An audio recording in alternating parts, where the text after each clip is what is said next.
get set. We're riding on the Clueless internet, cyberspace, set free.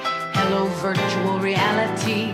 Interactive appetite, searching for a website, a window to the world, got to get online. Take a spin, now you're in with the techno set. You're going surfing on the Clueless internet. Hello and welcome to the Clueless Internet, episode 20, part 2.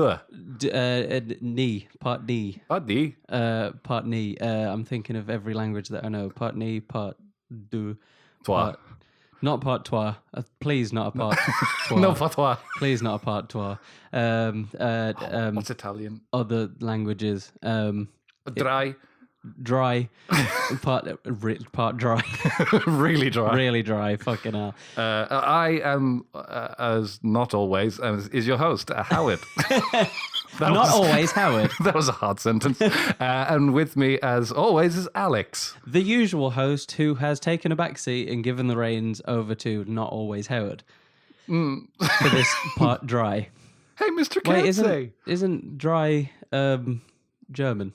Because isn't it Einsfei? Oh no, Oh shit, Einsfei. Einsfei, yeah, shit. So, Dry's part episode five. part 3. Oh shit. So, Einsfei dry. No dry, just 4, 5, five. 6.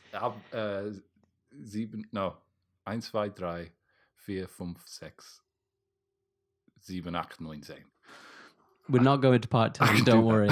I can do that one. So, Howard, just to recap for anyone who, not me, but for anyone who doesn't remember what happened in I totally the last remember. episode. Yeah, because I got it all locked away up here, remembering what we talked about. Can you give us a little bit of a recap what happened in part 1? I'm just going to stick to English now. Part 1. Part Stick 1. to English. It's probably a good idea. Yeah, this would be a very short podcast if I tried to speak in another language. So, in episode 1, we covered a few conspiracies. The Phantom Time hypothesis, if you remember that one, where we were missing 300 years of our history. We just cut it out and tossed it to the side. Just cut it out, put it up our bum. And to the side. To the side. To the side. And then do you remember... Oh, wait, no, I was going to sing the September. It's April. Do you remember the end of April? The massacre that was April. months before September. Yes, the April, the April The devastation. The blood and fire sacrifices of April. April. Yes, I remember, and it was the if I do remember the bolognese, the bolog. Bolog, what was this? Bolog and spaghetti. I think it's bollocks and spaghetti. That just basically everything horrible happens in April. So be hyper aware of that from now on. Whenever you're doing anything in April, just be hyper aware that everything's going to go wrong and horrible, and you're going to die. Let's all collectively make a point to keep an eye on the end of next April and see if this guy is as shit as we thought he was. Yeah. So if you're currently in April listening to this, good luck. Grab a knife. Avoid motorways, and also just avoid people. Avoid me. Because especially. we're going to be the one making the devastation in April. That is a joke, MI5. That is a joke. We've got a direct line to MI5. This podcast. We also did Theory Real, Theory Fake, where we covered the Canada's secret gaydar program. Oh, the fruit machine. The Fruit Machine, Operation... Oh, no, that was fake. CIA's untraceable heart attack gun. Oh, yes, the little ice bullet. Pew! As opposed to the gas one that just would be so obvious that you probably shouldn't do it. It wasn't me. Just look at my flower, look at my flower. Just got little nozzles everywhere all over his suit. Have you seen my shoes? He just bends over and it just comes out his ass. And then also the bacteria secret trials, where they exposed Britain to loads of bad shit. Just douse them with awfulness. There isn't the usual British way. Yes, it is. There is, Howard, there isn't. We are sponsored today by UK Tourism. Oh, it's not. We're a lovely country. There's no bad stuff here. There's no racism. We ended that. There's no homophobia. We ended that. Unlike Canada, get along with it. Come on. Fucking fruit machine little bitches. No. England's... Britain's an all right place. It's okay if you've got There's worse. An iron will. There's worse, but there's certainly There's better. the moon. I mean, you could always live there's not much on there. the moon. Or you could go to Mars with Elon Musk. There wouldn't, not much there. There isn't very much. Just of you and a community there. strange Musk. Just you and a rock that you've called Elon Musk because you're going insane. Called Dwayne. Can you smell what's cooking? I saw somebody saying that the Dwayne's family recovered from coronavirus, and they said that the reason they found out they I had thought it. the news had only just come out that they'd got it. Well, somebody tweeted out that they had recovered from it, and they said the only reason that they realized they had it is because no one could smell what the Rock was cooking. So yeah, that's a little bit of a recap for us. What if the Rock is cooking? No, it's really worrying. It's just really bland today. There's nothing really in it. What have we got to look forward to today then, Howard, in part So today, part two? we're going to cover the story that I wanted to cover, but we didn't have time to because it's quite a longer one. And we got really tired. It is, and we did. So this story it's not so much a conspiracy. This is more internet. It's real. Internet mystery, lore. Not just the internet, also radio. This tends to go. This falls into. I don't know if you've ever heard a show called in America. It's kind of like the number one conspiracy show before Alex Jones. No, no, damn called Coast to Coast. Coast to Coast. Oh, You might have heard people talk about it. I've heard of the name. With was it Art Bell? I thought you was about to say R. Kelly. With R. Kelly, no, Art Bell. So Alex Jones isn't about to burst through that door and join us. No, unfortunately. Dreams dashed. Utterly dashed. Give up on this episode. Yeah, we'll just cancel it. We're scrapping it. Delete the file, Howard. Howard, if you're listening to this, editing Howard, please just delete the file and we'll be on our way. He's not coming. Did I say Alex Jones wasn't coming? Oh, this is enough. Give it a minute. Give it a minute. I hear something. Goddamn fucking head. Listen, fuckhead. I don't like them putting chemicals in the water that turn the friggin' frogs gay. Do you understand that? Turn the friggin' frogs gay. Serious crap. Gay. Frogs, friggin' frogs. It's not funny. I'm gonna say it real slow for you. Gay. Frogs. So this is the oral history of John Titor. His oral history, or just... The history of John Titor giving oral. No, the oral history of John Titor, the man who travelled back in time to save the internet. Okay. By K. Thor. Updated on the 1st of the 19th, 2018. So essentially this is... Relatively recent then. This is a story that if you're interested in like kind of like the weird side of the internet, you will already have heard of this story in small part. This is someone's attempt to look at the story and all the kind of evidence. So they've kind of pulled all the times where this person tried to communicate with the world, essentially. He's got all the documented history of this person on the internet, basically. Yeah, because this happened, if I remember rightly, in the early 2000s. So this is like this is quite a while ago now. Okay, this is before my time on the internet then. Yeah, so this is like this is when I would have been on the internet between like when I first like kind of started browsing the internet between like 2000 2005. See, I probably just hit the wave on early YouTube, so I was like the new generation. I was reporting for duty, watching cat videos. I remember when YouTube became a thing. I remember watching videos before YouTube. It was just pain because it was all just you just have to download the source. There was no other way of doing it, either through the internet where someone would have uploaded it to their site and then got charged hundreds of millions for bandwidth. Fuck. Because there were. It's not like you would go to YouTube for the hosting; you would host it yourself.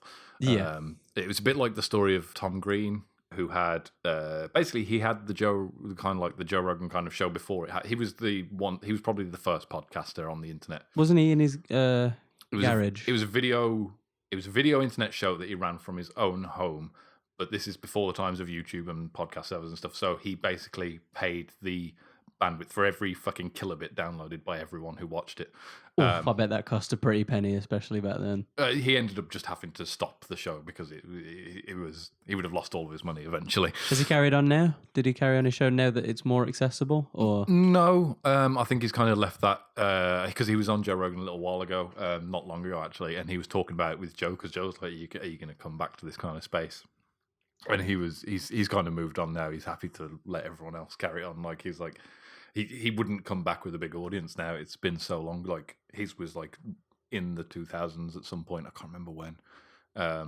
Early 2000s, though, I before assume. Kevin Smith, before Bill Burr, before Joe Rogan, and like those are the three longest running like comedy podcasts I can think of. I assume he's the founding father. I salute you. So this is in the days of the wild wild west of the internet. People would argue we're still there today, but I think we're in the midst of like when if you've ever played Red Dead 2, where just the Pinkertons are just coming into town, and like that's basically GDPR and stuff like that, are walking into town going, I see you're stealing somebody's data. well, just the style of how you use the internet. I remember pre social media,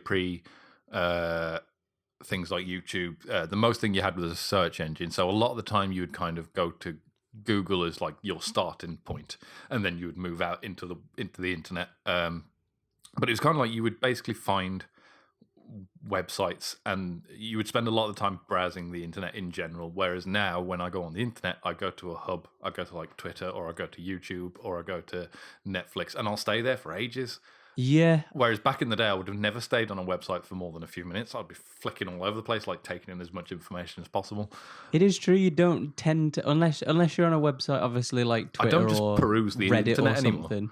Yeah, you don't. I go to hop places from where website to website. people congregate that information for me. Yeah. Thank you very much, Reddit. You have made my life a hell of a lot easier. I do miss those days. So, anyway, into the story.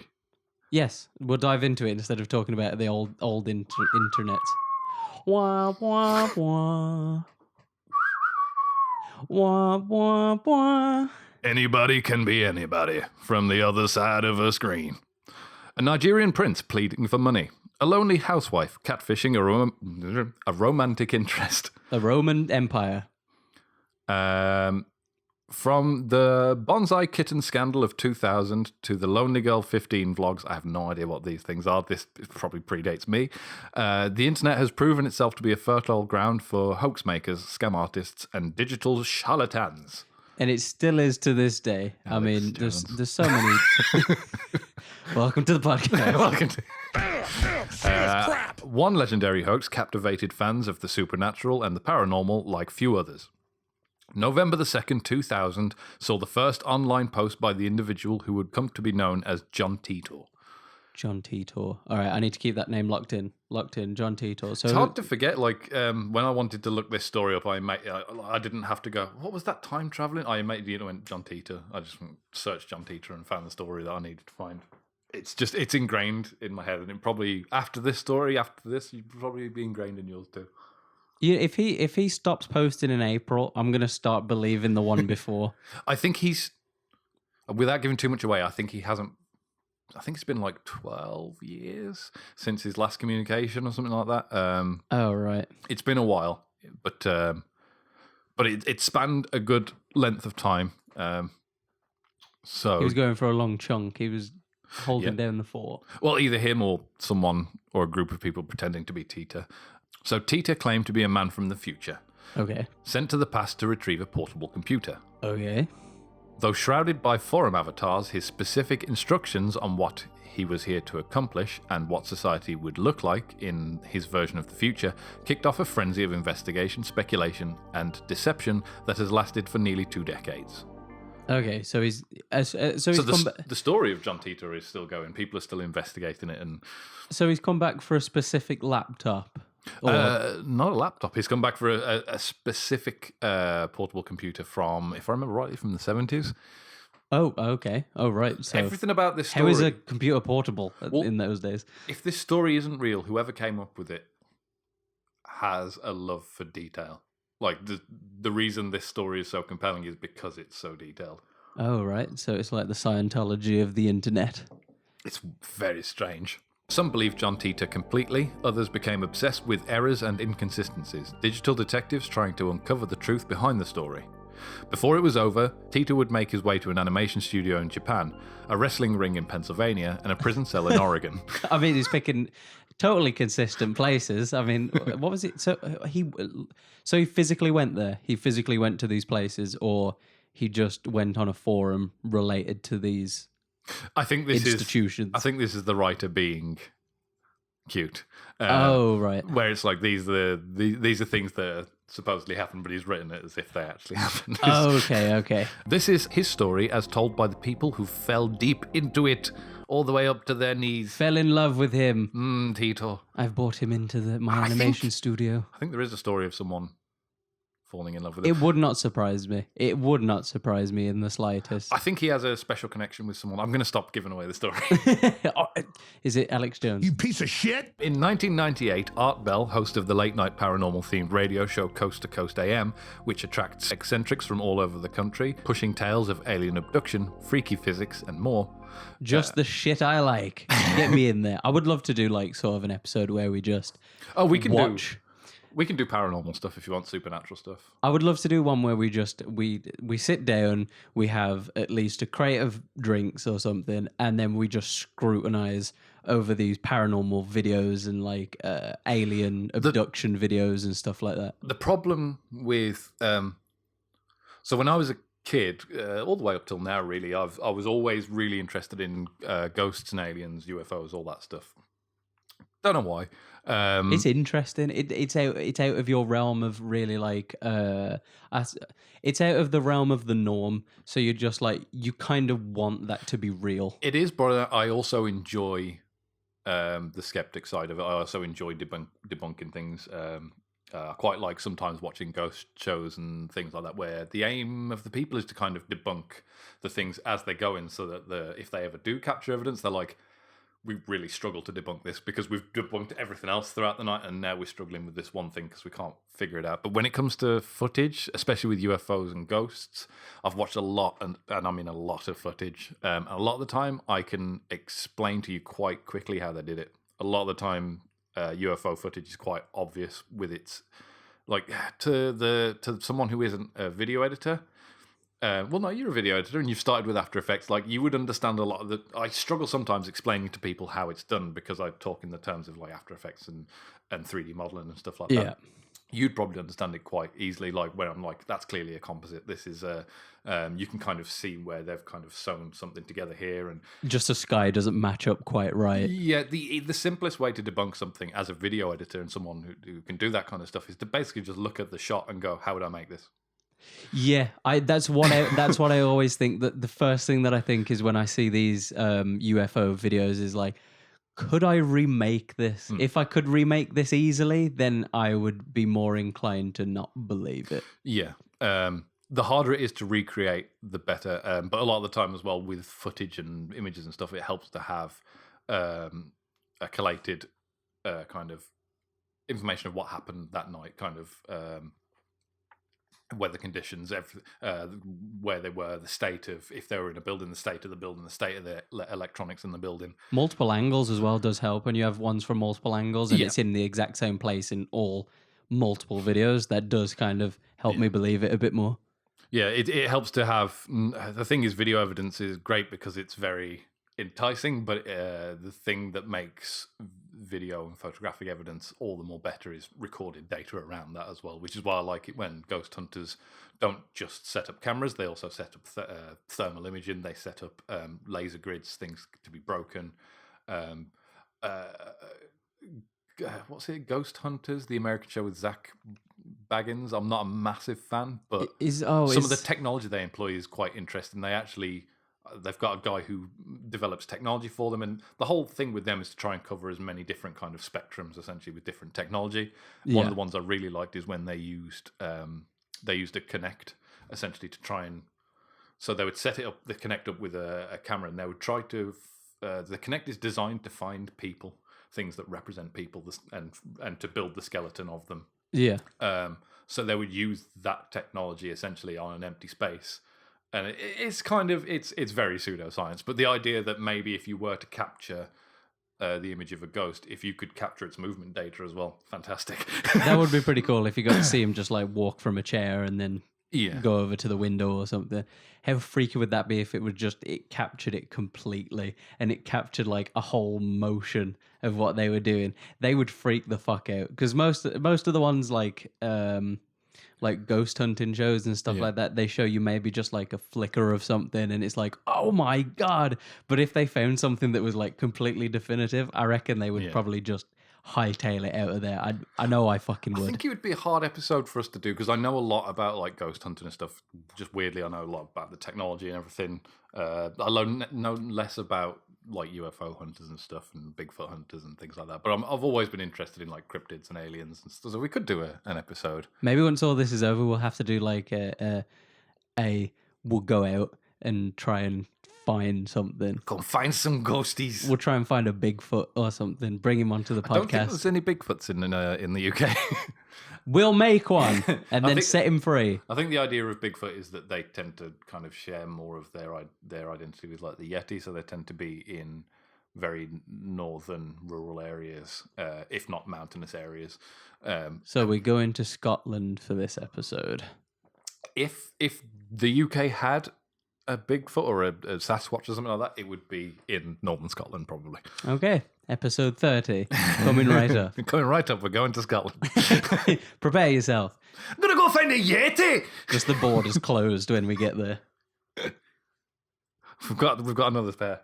Send them to the Loch Ness. They'll make a day of it. During one of his open timeline segments, in which anyone could dial in with their own stories, Bell read a letter from a man claiming to be from the future, which naturally came in by fax. The most modern way. Well, I suppose back then. Back then. So this is 1998. Some people still do use fax now, though, to be honest. So this predates 2000. So John Titor, in a fax to Art Bell, read on Coast to Coast on July 29th, 1998. Shit. They've put in brackets condensed, so I don't think it's the entire extract. But Dear Art, I had a fax when I heard other time travelers calling in from any time past the year 2500 AD. So this is what this segment's for. So he's like way ahead. I thought he was going to be like maybe like 2040 or something. Art is... that's what this section was for. So open timelines is the whole point is he would have different sections. And this section is whether they're crazy people or not calling in. The point is he wanted people to call in with their time travel stories. So John Titor had been listening to... John Titor in his timeline has come back to the past and he knows about Coast to Coast. He knows that this segment exists. Like if you're a time traveler in the future, what better way to communicate with the entire world than a segment that deals with time dedicated travelers. to you. Yeah, dedicated to time travelers calling in. Holy shit. Imagine just seeing that in an advert. You just go, time travelers needed. Call in, please. 8 o'clock to 9. Lucky. So he's been... so I think he is... I can't remember exactly where he's from, but we'll see. So he... when I heard other time travelers had been calling in from times past 2500 AD, please let me explain. Time travel was invented in 2034. Fuck, we're getting there then. Oh, we're nearly at the beginning of John Titor's story, essentially. 14 years. 14. Who's going to be president in 14 years? So if you were making this story up during in the 2000s, 34 years sounds pretty good for time travel. That'll be fine. I mean, yeah, like looking back to the future, everyone's so disappointed that flying cars and adjustable clothes and shit on about now. Yeah, I want my adjustable jacket and self-drying. You are now dry. Thanks. Many husbands across the world have said that. Offshoots of certain successful fusion reactor research allowed scientists at CERN to produce the world's first contained singularity engine. The basic design involves rotating singularities inside a magnetic field. By altering the speed and direction of rotation, you can travel both forward and backward in time. Time itself can be understood in the terms of connected lines. When you go back in time, you travel on your original timeline. When you turn the singularity engine off, a new timeline is created due to the fact that you and your time machine are now there. So this is Back to the Future. Dragon Ball Z. It's all your basic Hollywood timeline that he's talking about here. So I think Avengers did it slightly different. But essentially it's, if you were to go back in time and change the events of the past and then traveled forward in time, you would now no longer be on the timeline you were originally following. You're now on the timeline where you adjusted something so it branches off. But because you're butterfly affected, don't you really? So you make something else happen that would take you off course from what would have been your current time. Which means if you wanted to go from the point where you are now and go back to your original timeline and move forward through time, you would have to travel back to the point where you changed history and back a bit, and then stop yourself from doing that, and then you could travel along the original timeline that you were on. Yeah. There's no just going back. You have to go back to that point and change it before you can continue. Otherwise, that timeline will always be the new timeline. So if you want a good example of this, check out Rick and Morty. What is it? It's a snake episode of the newest season. I'm not going to go any further than that because they're spoilers of things. But if you want a good example of that, go and watch that. Or watch Dragon Ball Z, because that is also a very good example of that. Or, the grandfather of it, Back to the Future. Well, actually, Dragon Ball Z is a little bit different because their timelines are set. So in Trunks' future, everyone's dead. Yeah. Spoilers. Basically, all of the Z team are dead.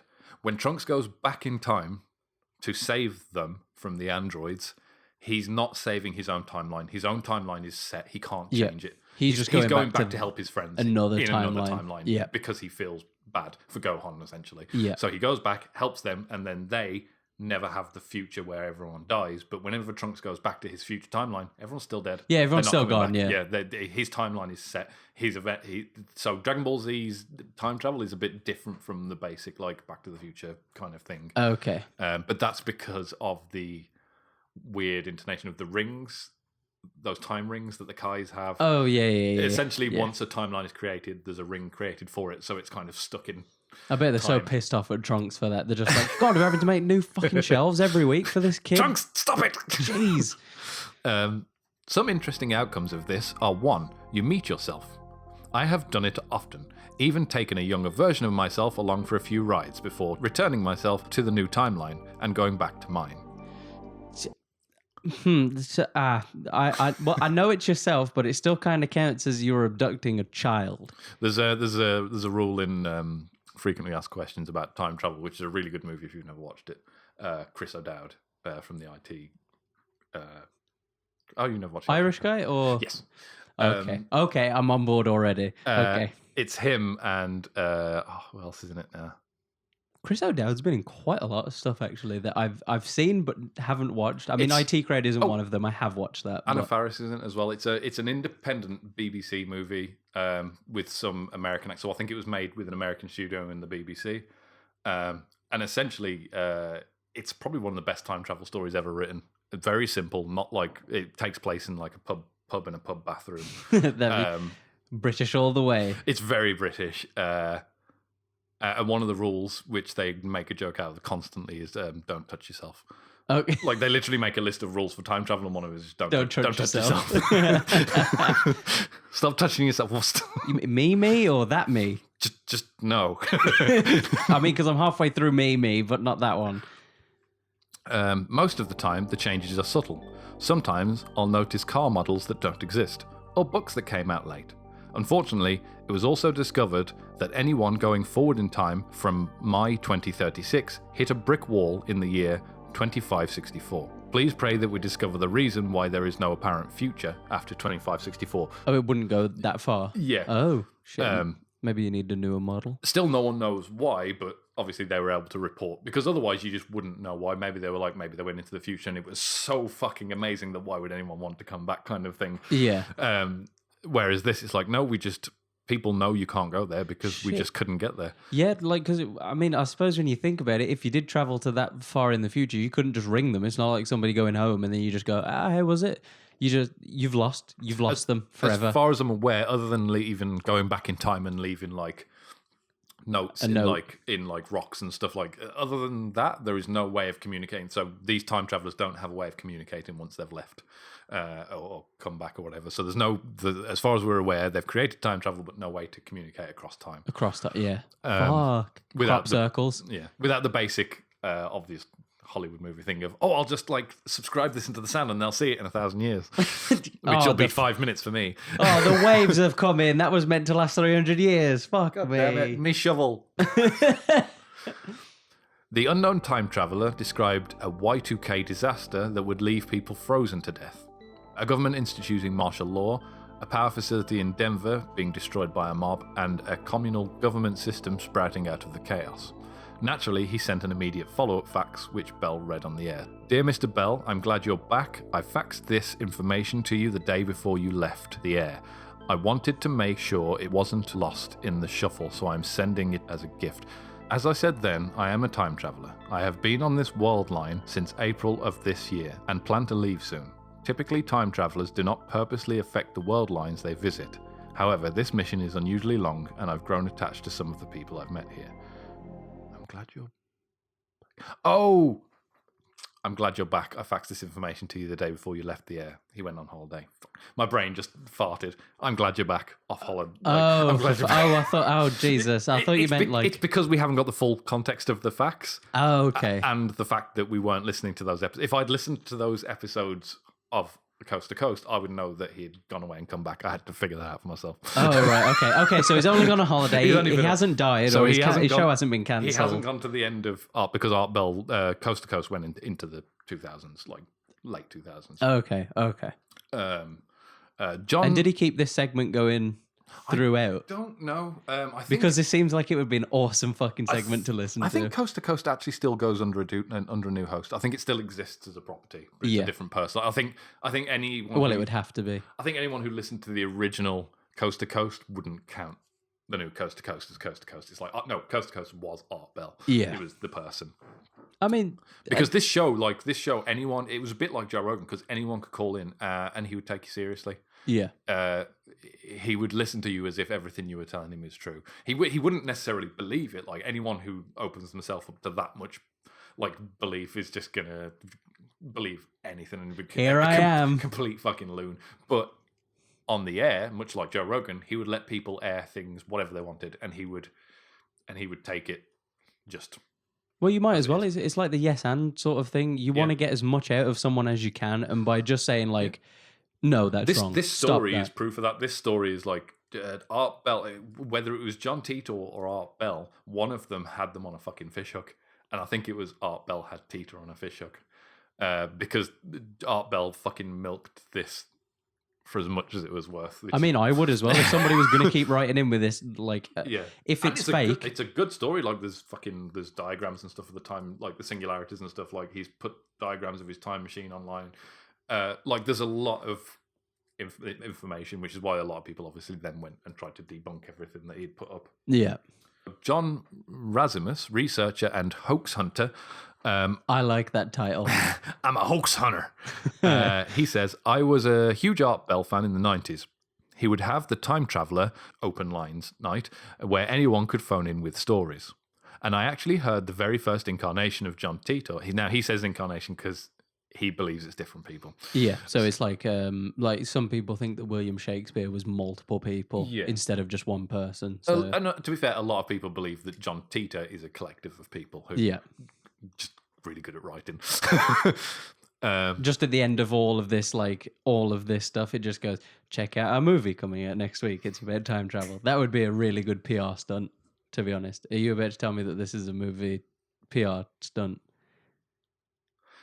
We'll get to the point in the story where you go, Okay.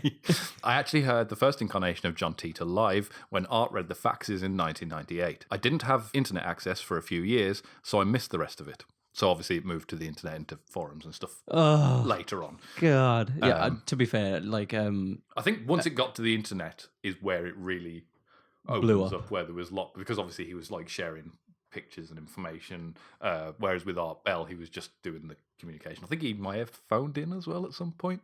Not sure. Sweet. I want to hear his voice. I'll have to look that up. There are some really good recordings of people phoning in to Art Bell. There's one particular recording I used to download music off fucking LimeWire and shit. Like, I'm not going to pretend I didn't. Everyone did.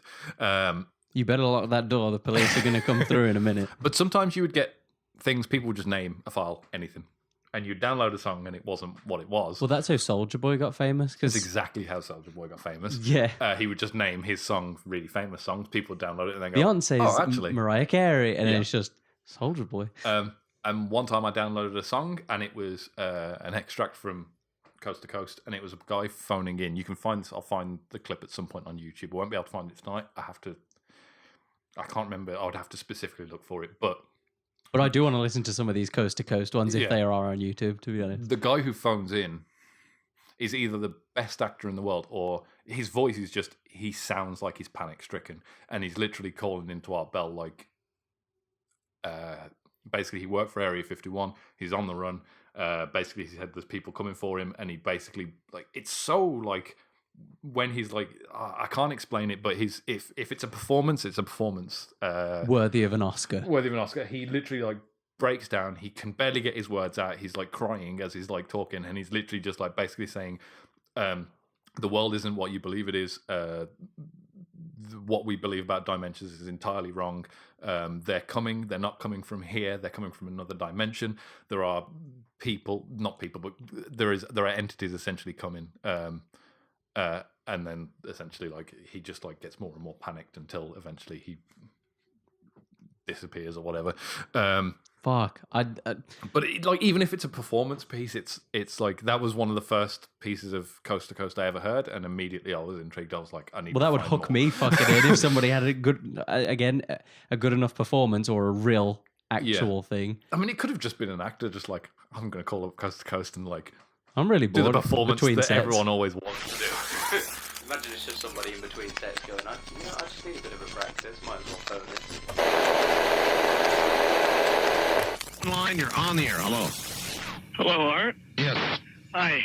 I don't have a whole lot of time. Well, look, let's begin by finding out whether you're using this line properly or not. Area 51. Yeah, that's right. Were you an employee or are you now? A former employee. Former employee. I was let go on a medical discharge about a week ago, and I've kind of been running across the country. Oh man, I don't know where to start. They're gonna they'll triangulate on this position really, really soon. So you can't spend a lot of time on the phone. So give us something quick. Okay. Okay. What we're thinking of as aliens, Art, they're extra dimensional beings that an earlier precursor of the space program made contact with.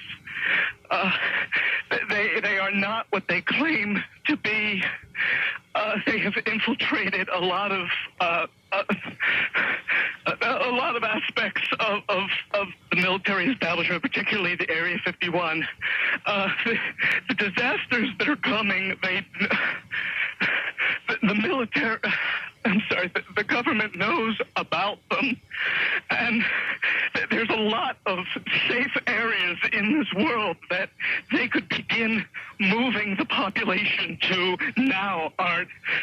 But they're not doing anything. They are not. They want the major population centers wiped out so that the few that are left will be more easily controllable. Discharge.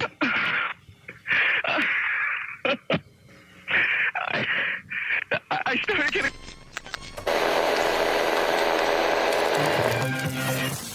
In some way, something knocked us off the air, and we're on a backup system now. It's the government, or I don't know. it has to be something, though. Well, did you hear? Now, you tell me because you were listening.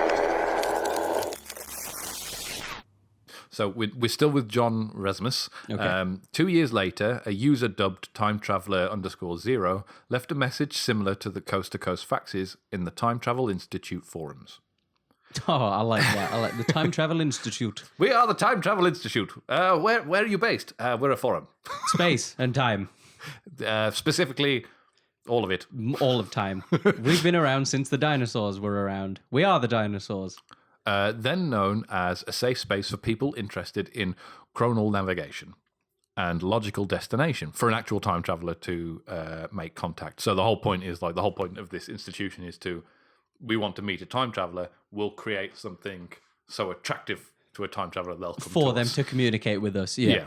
So essentially that was the point of the forum, and it worked if John Titor is to be concerned. So We got the fish on the hook, boys. Yeah. We got him. So Time Traveler Zero in a message on the Time Travel Institute forums, November 2nd, 2000. So this is where we're in the new We're in the century, Loom Millennia. because he was like, there's going to be a massive disaster at the end of Y2K. Well, it's already passed. Greetings, I'm a time traveler from the year 2036. So I think that's only 1 year off from what Titor said, which was Oh, well, 2035. Tita said that he was from 2034, but he I did. think it was 35, but he said But he did said mention 2036. yeah, he has been. Well, the thing is, he has been forward in time. That much I do know about Tito. He's moved forward and backwards through time. So I think his birth time is 2035, 36, but he has been further forward and further back. Yeah. I'm on my way home after getting an IBM 5100 computer system from the year 1975. So this is the portable computer he was looking for. Okay. Oh, so he's just been back in time and now he's coming home. Yeah, so my time machine is a stationary mass temporal displacement unit manufactured by General Electric. So in the future, General Electric built time machines. Okay. General Instead Electric, of installing yeah, electric. I would have thought it would have been General Automation, but yeah. I would have thought it'd been time traveling. Something so obvious. General Time Travel. Oh, maybe Well, you never know. Because General Electric and like General Auto, I think they were originally government-based companies that then, I can't remember now, but they're generally when you get like General Electric, General Automation, it's like which is why the government tends to bankroll them if something goes wrong, like General Autos was going to go under at one point, and America basically went, oh, money. Yeah.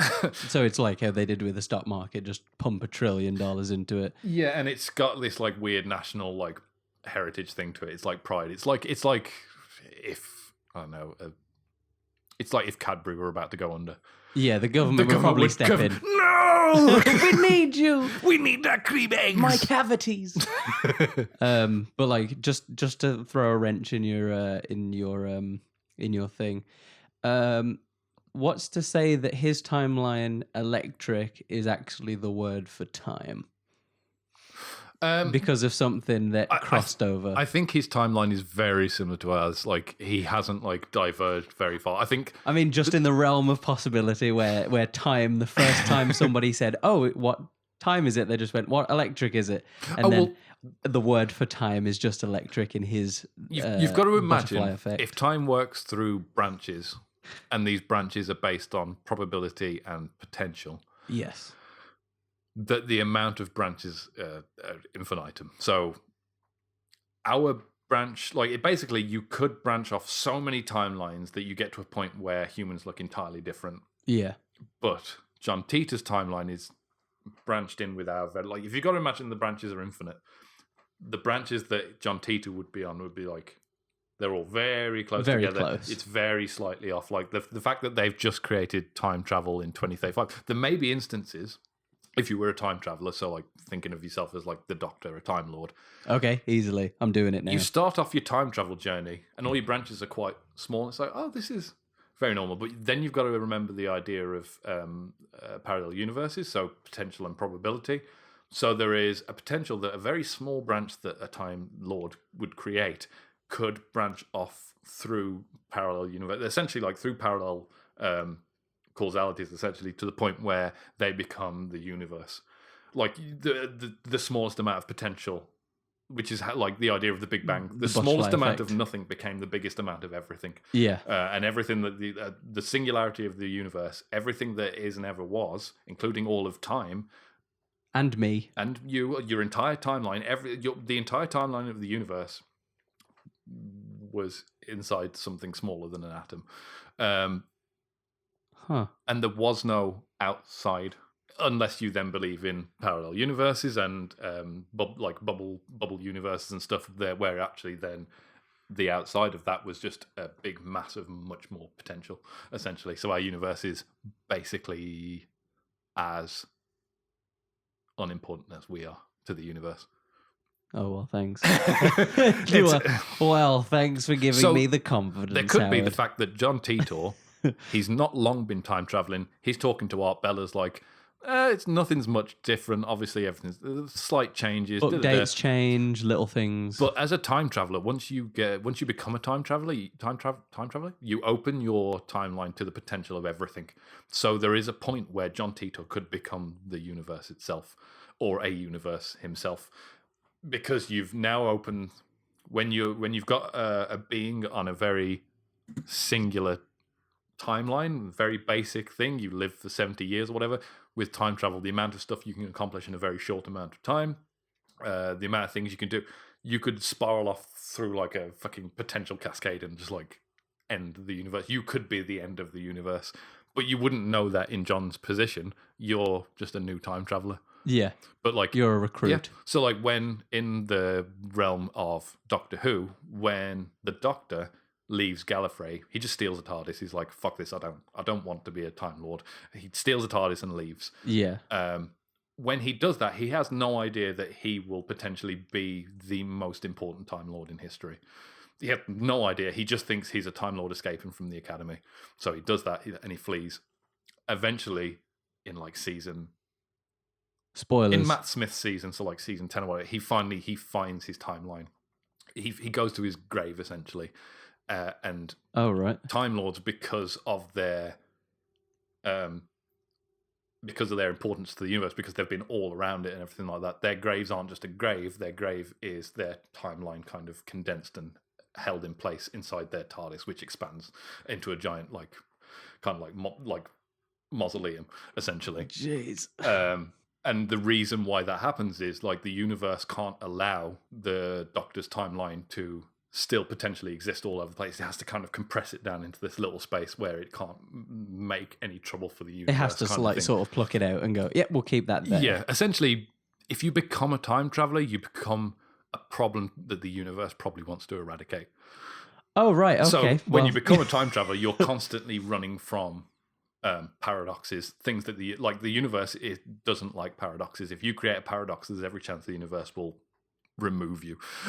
So like as being a time traveler is actually very dangerous, but also comes with the potential of you could do anything. Yeah. This is the problem with time travel. Like everyone always thinks, oh, it's a nice cute idea. It's like, no, you could literally become a god. I like where this is going, Howard. I like where this is going. My time machine is a stationary mass temporal displacement unit manufactured by General Electric. The unit is powered by 2 top-spin dual-positive singularities that produce a standard offset Tipler sinusoid. A little tipple. Sinusoid. I will be happy to post pictures of the unit. So what I get from that conversation that we just had is that electric can't mean time, basically. Well, it's weird. So like... to someone, this technology might make sense. So the idea of a singularity for me. So this is where it gets weird. Like this is where it gets weird. Either the writers of Doctor Who read this tiny little like post on the internet and went, "Oh, that's a good idea," or the idea of singularities being the thing that can tear open time space is quite a common idea. So I'm probably going to use this as a good like reference point in Doctor Who. The TARDIS. The engine of the TARDIS isn't an engine. So the TARDIS... It's not pistons. The TARDIS itself, the exterior, is just a wooden box. Yeah. It's basically nothing. But when you go inside, the door to the TARDIS... I shouldn't have done that in front of the microphone. The door to the TARDIS... He did a thing where he just chopped his hands at each other to simulate a sliding door, if you wanted to know. The entrance to the TARDIS... is a tear in the fabric of space-time, and when you walk through that tear, you enter another dimension, which is why the inside of the TARDIS can be... the inside of the TARDIS is relative to the external unit. It's a point somewhere in time and space, somewhere else. You could find the TARDIS without the front door. You just have to know where to look in space-time. So you could literally just walk on board the Doctor's TARDIS if you were an enemy. And people have, I think... I think Dr. House, not Dr. House, Mr. House did that essentially, or something like that. But essentially, so the idea of that ship is that connection is being held in place by a huge paradox. That's how kind of like you need paradoxes for time travel. So the paradox of the TARDIS is the Time Lords capture a sun that is about to go supernova and they freeze it in time. Okay. So the sun is constantly in a state of explosion, and they put that inside the TARDIS, and that's the engine. That Doesn't seem like the safest thing. Well, yeah, so that singularity, that paradox of something constantly existing in a state of creating a black hole, essentially powers the TARDIS. And he's essentially saying the same thing here, but instead of a giant paradox, he's got two dual positive singularities. So he's created probably two like small big bangs, essentially. Oh, okay. To make the ship move through time. Oh, the unit travel through time. I want to know the logistics of how you would move that and place it in places. I cannot imagine IKEA tongs would work. Well, the idea of time travel is that you don't go anywhere. The unit stays exactly where it is, which is why if you were to time travel back in time far enough, you know all those sediment layers we were discussing in the last lesson? Yeah. In the last episode? I'll take it as a lesson. if your time machine's here and you go back far enough, those sediment layers don't have time to. So you literally appear in midair and have to crash down to the earth. Okay, so what we're talking about is so imagine, unless you've got like a.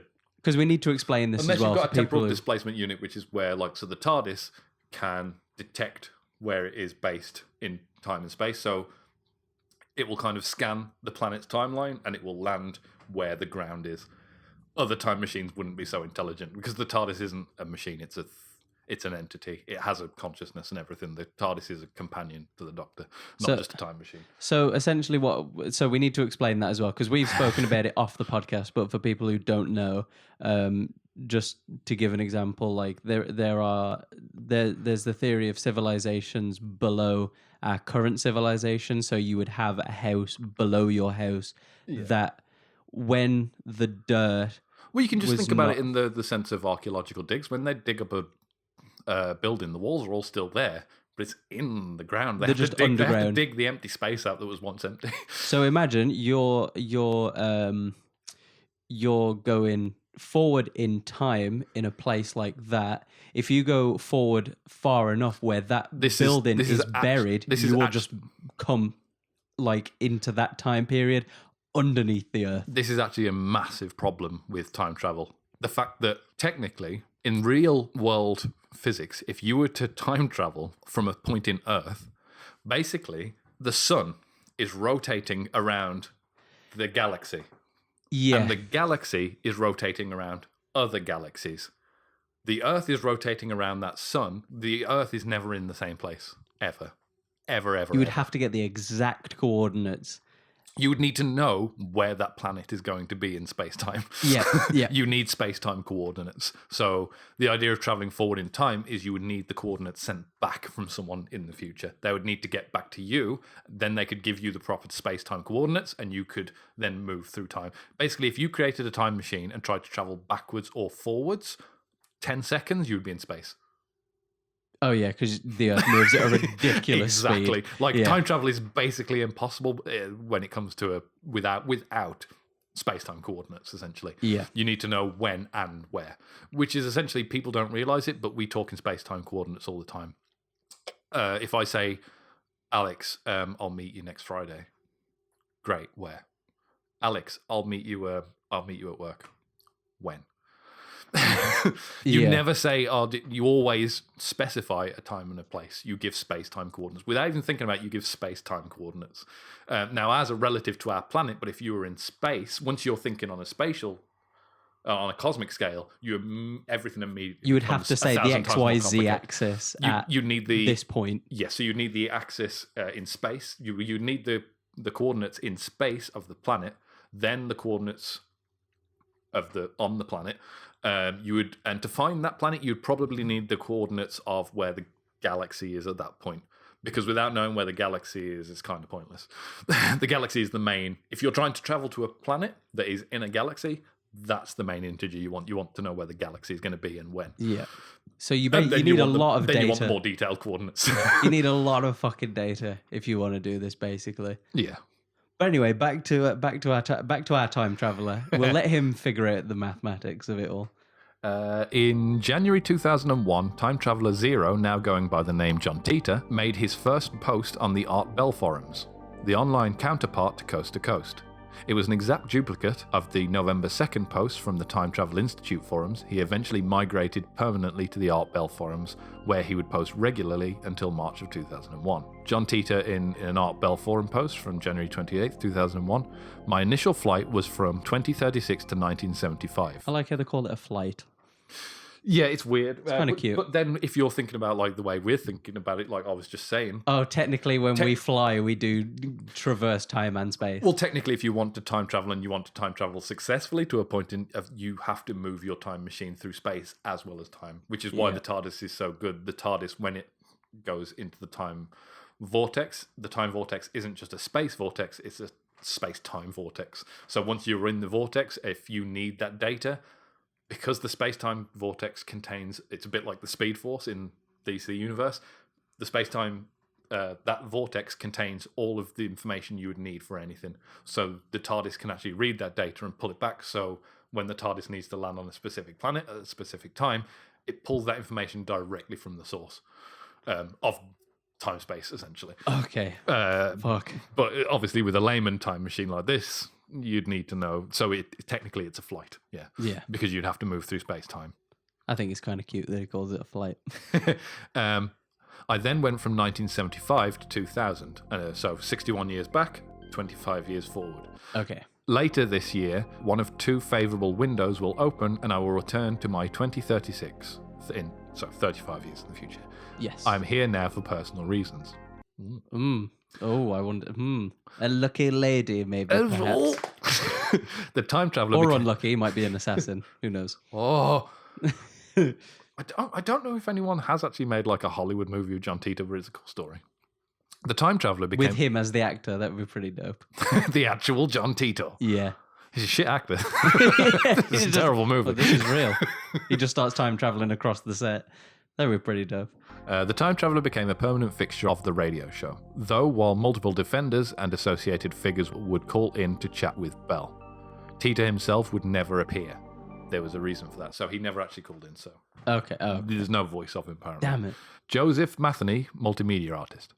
I'm going to be picky with what I say to you over what I've said in the past. John Titor is a story that was created as a literary experiment by people who were observing what I was doing with Ong's Hat, a pioneering early alternate reality game. And these this is what this person is claiming. Okay. These people wanted to do something like that. I was a consultant on the project, but it wasn't my project. So he's someone saying that it's all fake. And it was for a game I was making. It was all for a game we were making, but they wanted to take all the credit. So I'm gonna shit on their parade. Down. Yeah. Richard O'Connor, Coast to Coast listener. There was always the sense that Art was fully aware of the con. This made the gullibility of the callers even better. John Titor, probably to lesser than most of the other time travellers, didn't seem to have a strong enough grasp of history. Or the present, for that matter. He's an idiot, basically. He's a marron. So he didn't seem to have a strong enough grasp of history, or the present for that matter, to concoct particularly compelling stories. But Art had this fine skill of constructing drama from the little that they say and pulling out just enough bits to make it fun. So this is what I was saying before about Art Bell. It's like, was Art Bell really a believer, or was this just like, no, it's interesting, I'm making a really cool show? Yes. Yeah, I mean, that is exactly the approach that I would take. If someone's calling in with something that sounds like extremely batshit crazy. And they were all like, we've got nowhere to go to, we've got like to kind of put these things, it's like, come to me, it's fine. Yeah. John Titor in an Art Bell forum post from February 2nd, 2001. You can pick one up in Asda. Although I do have personal reasons for being here and speaking with you, the most I could hope for is that you would recognise the possibility of time travel as a reality. You are able to change your world line for better or worse, just as I am. So like he's saying, like, you don't have to be a time traveller to change the world, essentially. Oh, that's quite nice. That's quite wholesome. Joseph Matheny again. This was pure art, in the sense that we could build a story, build a character that didn't have books, movies, and media attached. The people involved were very into folklore, and we were talking about the internet being the modern vehicle of folklore. Creepypastas. Okay, yeah. Here's a cave. Here's a caveat. Here's a cave. Here's a cave. Here's a caveat. We don't know if Matheny is telling the truth about his origins of John Titor. His timeline matches up, but until his collaborations come forward, there's no way of knowing. I thought everybody would get this as a wink wink nudge nudge, but then they didn't. I went to the other people involved and said, let's come out and tell the truth. Nobody would. Nobody at all. John Rasmus, if you have a compelling story and you remain anonymous, the internet will magnify it. Oh yeah, like I'm already really enjoying this and can see people really believe in this. I mean, I want to believe it. Don't get me wrong.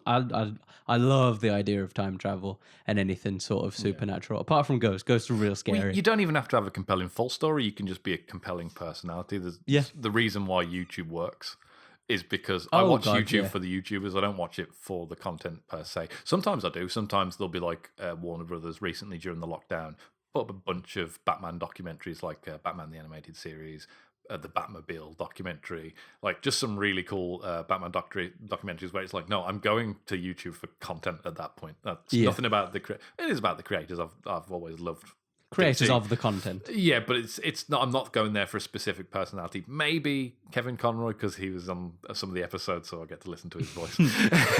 But there's a reason why there's so many gaming channels out there playing exactly the same game. Yeah, YouTube is all about personality, so you don't even need a compelling full story. You can just be a compelling real story. Yeah. Joseph Mathney again. We knew at some point this was going to get out from under us, and we were going to have to let it go. The project. No one's tweeted me, Howard, so I think we're okay. No such thing as time travel. Perfect. Yeah. We've proved proven. it. 100% proven. We can just finish the episode here. Good. Bye. So, the predictions. As with many alleged time travelers from the future, John Titor came with a load of predictions about the world to come. Civil war, technological catastrophe, and an outbreak of something I can't read disease. A fatal...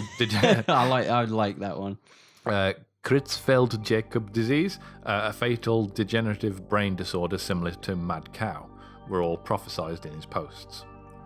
So, in a post from 2005, in an interview with Hustler, oh, okay, with John Titor, somehow someone must have been gone on the forum and just done a Q&A with him. Okay, right. I thought you meant they went to like his hotel or something and did a little interview. So, in the interview, he said, "If you want to survive the coming conflict, learn to let fear keep you alive. Too many of you turn off the life-saving natural instincts and premonitions when it's convenient. The same person who has 5 deadbolt locks on their door will think nothing about getting into a parking garage elevator with a total stranger. If you want to live, keep your eyes open." Don't get into elevators with strangers, apparently. Okay. So he's basically saying, like, it doesn't matter how safe you feel in one place because you've done all these things, you'll still go out and just, like, walk around in public as if it's fine. So he's saying there's just never not be on edge. Just always carry a... I'm not going to advocate for carrying a time weapon. Machine. Yeah, carry a time machine at all times, and if someone looks funny at you, just travel punch 10 them in the seconds face in and the time future. travel away. Yeah, just time travel like 10 seconds in the future, punch them in the face, and then time travel back to your timeline, and then you can see how they react. That sounds like the perfect way, actually. So John Rasmus. It all started with Y2K. The whole purpose was to prevent the huge Y2K disaster. John Titor apologists will say that thanks to John Titor, there was no disaster. So there are John Titor apologists now. Yeah, so there are people, because John Titor appeared in 1998 saying that there was going to be a massive Y2K disaster, if you remember saying earlier, but obviously none of that happened. Yeah, with like all the power going down and stuff. But thanks to John Titor, it didn't happen. People who believe John Titor are like, well, duh. And not the programmers who added 64-bit to stop all of the things. It was John Titor. It's like that whole thing where somebody comes out of surgery and they're like, "Oh, thank God for this," and then the surgeon's just like, "What? I just did everything. What?" But yeah, thank you, John Titor. So yeah, the speculation is that John did something in 1975. So when he went to retrieve the computer, that stopped Y2K. He may have set the wheels in motion for 64-bit. This is the weird thing. Like, he had to go back for a specific computer because of its specific capabilities. And it was a computer from like 1975. This is a guy from 2035. But he couldn't solve the problem of the year 2000 without going further back and getting a really old-ass computer. Yeah. So there's kind of like weird credibility to it. Maybe it's just that they had 12-bit until that point, and he went, "Oh shit, I'll put 32 on there," and then he just gave it back. So in a forum on an Art Bell forum post from February 5th, 2001, again condensed, Would I be any more believable if I told you I had just stopped a horrible event, and you won't hear about it because it didn't happen? Yeah. I don't want the responsibility of being expected to know who lives and who dies. I know it would change me for the worse. Well, yeah, imagine you're just walking down the street and just like, you're going to die in 20 minutes. It doesn't matter if you die right now. The cops show up and they go, yeah, it kind of does matter now. Some GTA time traveler killed this guy. What's GTA? Imagine. Besides, how can you be sure my inaction now isn't a result of something I've already screwed up, and that I'm trying to fix it? The example of not preventing Pearl Harbor relates to Y2K. Have you considered that I might already have accidentally screwed up your world line? Have you considered that I started Pearl Harbor? Well, he hasn't gone that far back, but all the things that he's done to fix Y2K is this kind of inevitable crumbling of society just going to happen eventually, maybe in 2020. It seems to be going that way. I mean, if we got to hold out till 2034, though. In the timeline of Y2K being a problem, there's there's civil war and everything. So essentially, civilization collapses. Without Y2K, the Y2K catastrophe, civilization is. He's basically saying, I could have potentially screwed it up just less. Yeah, I could have essentially given you a bit of time before the collapse of society anyway. To prepare, so we can cancel people on Twitter just before anything happens. Oh, fucking what movie was that now with Tom Cruise? There's a lot. Not Total Recall. The other one where it's basically future crime. So people who haven't actually committed a crime. Oh, is that Looper? Oh no. No, that's another really good time travel story. Have you watched Looper? No. Watch Looper. So good. In fact, yeah, watch Looper and watch what was the other film I just said? Time Travelers. Watch Frequently Asked Questions about Time Travel. Watch Looper. Watch Doctor Who. Watch Doctor Who if you've got the time. It's a very long series. David Tennant, best Doctor. To anyone who does want to watch Doctor Who as much as I love the old stuff, just start at 2005. It'll take you long enough to watch those from there. Joseph Matheny. We thought, let's pick up some things that might actually happen. Militias were in the news a lot. Oklahoma City, Waco, Ruby Ridge, all that stuff was going on. If you remember, a lot of those events were actually in the April thing. Oh, they were in April. Oh, it's all coming full circle. Oklahoma City and Waco were both April ones. Oh, fuck. There were congressional hearings, etc. So that Civil War thing was a big subject. So they're basically just picking things they thought were inevitable anyway. Yeah. Okay. Which, if you would believe modern day extremists, we're on the way to civil war now. It's again it's a big topic now in 2020. Like a lot. It seems like we're always on the verge of civil war. Not so much us, but in America, essentially, with the fact that you've now got right wing militias on the streets, where a lot of left wing people are trying to protest. That guy, the police, just let fucking shoot people. Yep. It's coming to the point where civil war, it might not be territorial. The civil war may be political. It may be, in America anyway, between the left and the right. Like, it may come to that. It's been getting to the boiling point for quite a while. It's been getting to the boiling point since the protests and then the subsequent riots. And America is in a worrying time. If you were reading this 5 years ago, you might have been like, oh, John Titor. Now it's like, oh, John Titor, what did you do? What did you do in 2000? Put the 32-bit back. Put it back. Let's end the world in 2000. Y2K, make it happen. So, Art Bell Foreign Post, February 1st, 2001. The Civil War in the United States will start in 2004. Oh, Jesus Christ. I thought he was going to say 2020 then. I would describe it as having a Waco-type event every month that steadily gets worse. I think he may have just got his projection of wrong, because 2020 is starting to sound a lot like his 2004. Well, it all started with Harambe.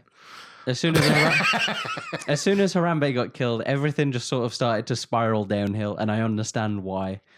The conflict will consume everyone in the US by 2012 and end in 2015 with a very short World War III. I think he's just got his time slightly off. I mean, because I think he was analysing a timeline very similar to the one that he created, but we're currently on one. Maybe John Titor did leave us at some point, and we're now on the wrong timeline.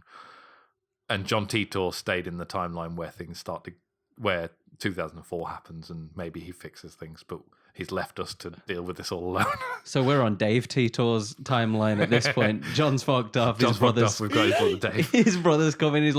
He's just drunk. He's all over the place going, yeah! Just singularity. Shoot the gorilla! And then it all just spirals out from there. Titor's predictions were met with a healthy mix of skepticism and excitement on the Art Bell forums, with dozens of other readers asking hundreds of follow-up questions. So what will I be doing in 2004? Where will I be in 2005? Who am I? Who are you? Where am I? When am I? Why? Account's been deleted. Charlotte Boren in an official Art Bell forum post from February 6, 2001. Please list the price of gold for the next 20 of your years. And I will, for the last 20 of your years, and I can tell you the condition of the stock market in the future. Will it still be fairly lawful for me to own and use handguns? Where are you beginning your time travel adventures? Is it possible for you to bump into yourself when you are time traveling? Saw a Jean-Claude Van Damme film about that once. I think it was called Time Cop. She just adds that in. Yeah. I think I saw a film about you. It's called Time Cop. Jean-Claude Van Damme. John Titor. With the legs, you know. Oh my God, maybe Jean-Claude Van Damme is John Titor. Whatever you do, don't shake hands with yourself. If you do meet, you melt. Okay. Well, it's a good job I shake hands with no one. Mike Kolsick in an Art Bell forum post from January 29th, 2001. Ho-hum, another time traveller. Well, time to run him through the BS-o-meter. So did he not answer about the gold and everything? John Titor in an Art Bell forum post from January 30th, 2001. I get no pleasure out of being right when it comes to the diseases, the war in the Middle East, or the suffering of people in faraway lands. There's nothing like the look of someone's face when you tell them 100,000 people will be dead tomorrow. So it looks like he just went with emo. Okay. He just went a bit emo and went, I'm not going to answer your questions. Here's some depressing shit. But people die. I'm not going to tell you shit about the future because why shouldn't I just tell you that 100,000 people will die tomorrow? Yeah. Oh, God. I mean, 180,000, I think, currently, haven't they, from Corona? Or is that just in the US? I think. Time traveling through time machine is tricky business. Titor claimed that with the technology based on the far-out cosmological work of mathematical physicist Frank Tipler, time traveling would be figured out after a breakthrough at the CERN particle accelerator, and by his era it was commonplace. Titor's machine was manufactured by General Electric and installed in a 1967 Chevy Corvette. The classy way. So he's getting a bit of inspiration from Back to the Future. Yeah. Yeah, sure. I put it in a little nice Chevy Corvette. I put it in the DeFlorian. The DeFlorian. I don't like this name anymore. It's the Chevette. Rian. Time Chevettian. The time wheels man. A car holder. Gotta go. Vroom, vroom. Time machine go. Where did my license plate go? Yeah, it's just like we're working out quantum physics. We're doing the mathematics. We're doing all John this. Titor walks in. Time machine go. So John Titor on a forum post. The means by which I travel in time is very physical. I require a machine to do it. I require an intimate relationship with my time machine. It's very physical. It requires me putting my machine in it. My machine in that machine. It weighs about 500 pounds and gets quite hot. I do not own it, and I did not build it. Within limits, I will be happy to discuss. I will be happy to discuss. I will be happy to scuffle with I'll you be over happy the to scuffle details. with you about the details about how it works and how future science thinks time works. Oh yes, I would love a time traveling Cockney. Physicist Frank Tipler in an interview with Omni magazine from. Oh, so he's a real man.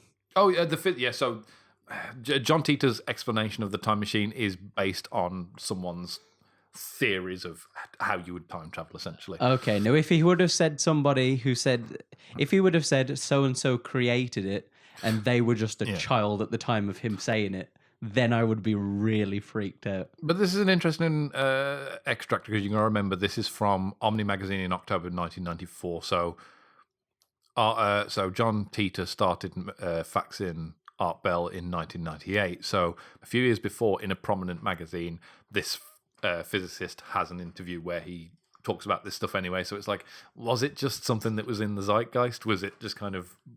Did he read that article and then did that start fermenting in his head? And literally, like a few years later, he's like, "Oh, there's this radio show that's come up. I've got a few ideas about time travel from this Frank Tipler guy." Maybe. See, now if he would have said something about it in 1998, but then the article was released in 2002, that would have been fucking impressive. Well, he may have just thought, if anyone asks me about the specifics of time travel, I'm just going to use the template that this physicist wrote up. Yeah. Okay. Because if time travel is going to happen eventually, someone's probably going to be close in the theorization of how you do it. Yeah. So in the from the article with Frank Tipler, I don't think I'm a crackpot, but no crackpot thinks he is, right? An astronomer once published a list of the rules for determining a crackpot. Well, if you read Darwin's Origin of the Species, you'll find that he was a crackpot by some of the criteria. I'm very conservative scientifically. I'm just changing the boundary conditions in cosmology from the beginning of time to the end of time. I accept all the known physical laws and just change the point of view. Right. So you always need a paradox, basically. In general, in time travel, if you want to time travel in our universe, the laws of physics generally prevent you from doing that. Of course, you can time travel forward through time. We're doing it right now. Oh, hell yeah. I'm way ahead of you. We're man. just doing it at the basic pace. But Boring. you can increase that pace by increasing your speed. If you were to travel 70,000 light years in a few seconds, that way, mass can travel at 99.9% the speed of light. So you can still basically get to the speed of light. You just can't travel at the speed of light. You can't travel past it. Yeah, even photons and things can't travel past it. That's the idea. But if you were to travel 70,000 light years in a direction at 99.9% the speed of light, then come back, Earth would be hundreds of thousands of years in the future. Oh, right. Okay. Time is relative to you. So the people on that ship, it would have been, 20-minute journey on Earth for the physics for that to work, for that 20-minute journey. The closer you get to the speed of light, time actually moves slower. So everyone on that ship, relative to that ship, would stay their relative age on that ship. But outside of that ship, the universe continues to travel at regular speed time. Oh, shit. Okay. Only things traveling at the speed of light have the ability to travel essentially. You're not really even traveling forward through time. You're stretching time. You're stretching space-time to get to where you need to go and come back. In Star Trek, they fixed that by creating a space-time warp bubble that you travel through. So the relativity is cancelled out because everyone on that ship is traveling at a ridiculous speed. Therefore, you should be traveling really far forward in time, but the warp bubble that you create prevents that from happening, essentially. It just stops you from basically fucking up your own time. Yeah, because warp stretches space to essentially the ship doesn't really move. You move space around the ship, essentially, by creating this warp bubble. But yeah, so if you were to travel, but without a warp bubble, if you're just traveling at the speed of almost light and then come back, everyone you know will be gone. Everyone you know will be gone. Everything. So time travel forward through time is 100% supported by physics, and photons do it all the time. Things that can go the speed of light are moving at different relativity to you, essentially.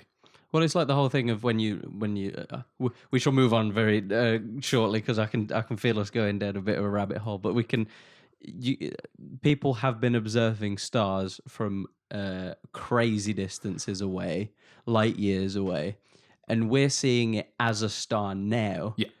But technically, in the time that we are in the time that we are now, and the time that is currently, that star has already exploded. The best example is Betelgeuse. Betelgeuse, as we currently observe it, which is like... Oh, I thought you meant the movie for a second. I was like... Oh, no, sorry. Yeah, there's an actual star. There's an actual star called Betelgeuse. Yeah, I'm with you now. Now. And that, as we observe it, is ready to go supernova at any fucking moment. Problem with that is data is non-specific, so it could be anywhere between now and 70,000 years in the future. But it's a very short time cosmologically. Yeah. Um, In relativity to the whole of space. Yes. So technically, Betelgeuse could have gone supernova already. We don't know because that light hasn't reached us yet.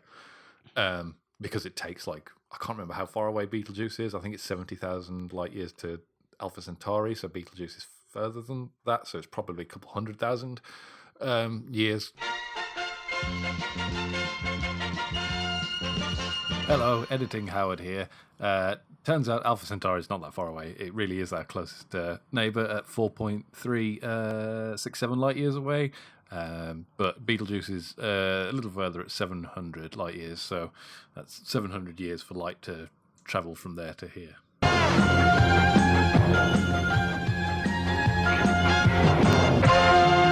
Because doesn't it take 8 minutes for the light of the sun to reach us? Yeah, so basically you got to think about it if Alpha Centauri is 70,000 light years away, then it takes 70,000 years for that light to travel here. Yeah. So, I think it's only 7,000 light years. I think I might be exaggerating that a bit. But either way, it's very far. It's far away. It takes a long time for that light to travel to you. There's a really good diagram of how fast it takes light to travel from the sun to the Earth, and then they do it from Mars to the Earth, and they do it.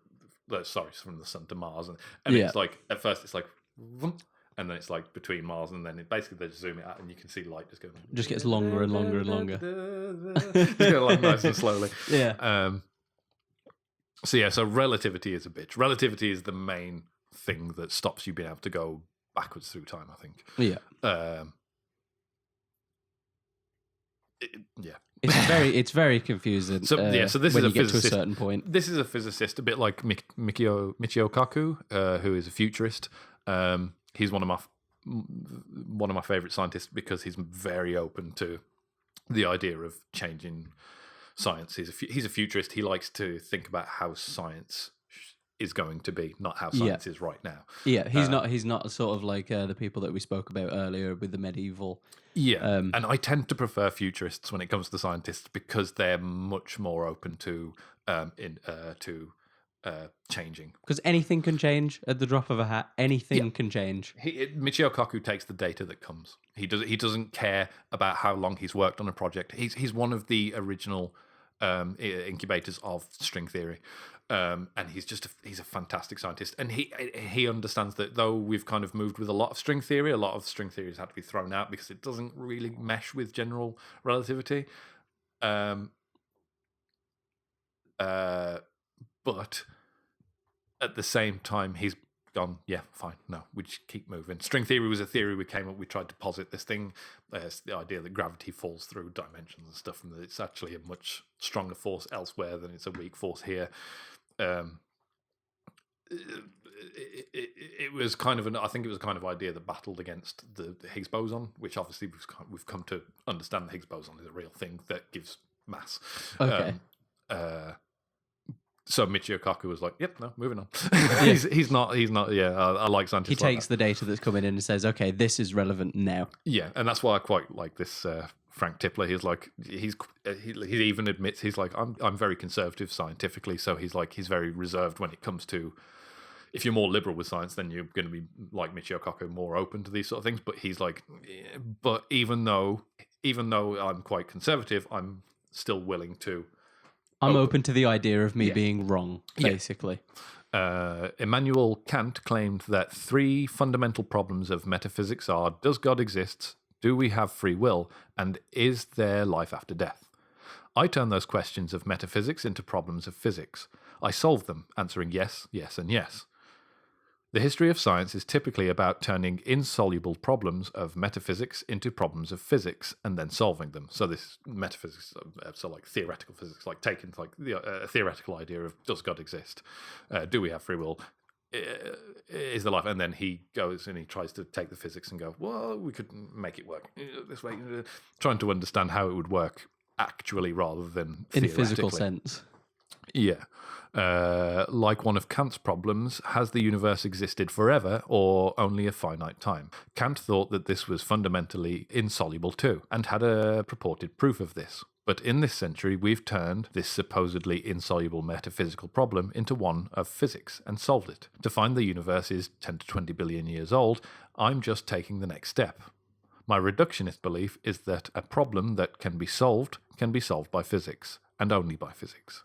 Basically saying that physics is the language of the universe. If you want to understand something in the universe, You need to know the physics of it. you need to know the physics of it. And a lot of people will say things metaphysical like God. You can't answer those questions. And I would say, as a scientist, you shouldn't be looking to answer, is there a God? Maybe why there's a God? Or why people perceive there's a God. When it comes to belief, I have no problem with people believing their religions and stuff like that. I don't think religious people or theists should posit themselves into science unless they're willing to take science as seriously as everyone else. There's plenty of really good religious scientists. I cannot give you an example. Einstein, Eddington. There was a good film years ago with Andy Serkis and David Tennant. I think Eddington was a religious man, but he was science through and through. Yeah. Like, to him, all science did was made God more wonderful. And he didn't try to answer the question of God with science. He was like, that's not what science is for. He was a religious person who understood the difference between belief and observation. Yeah. You can absolutely, like, a lot of people are like, how can a real scientist believe in God? Rubbish scientists. Like, no, actually, sometimes it makes a better scientist because they are able to have this separation and find love and beauty and all the wonderful things in the world, but at the same time be able to break it down to its basics and understand that those are two completely different things. The metaphysical and the physical are a weird one. So basically, this scientist is saying that he believes that even the metaphysical can be broken down to physics, and he doesn't, but at the same time, he doesn't believe that makes any less of anything. Yeah, scientists like that who are like, I'm perfectly willing to understand, but also not understand. Well, that's the whole thing about it. You need to sort of be open to literally sort of anything. It's the Tao of knowledge. If you want to know, you have to not know. Yeah. you have to be, the curiosity needs to be there. If you were an all-knowing being, what is the fucking point? You can't fill a full glass. You can't add more to a full glass. Yeah. You sort of need to empty yourself every now and again.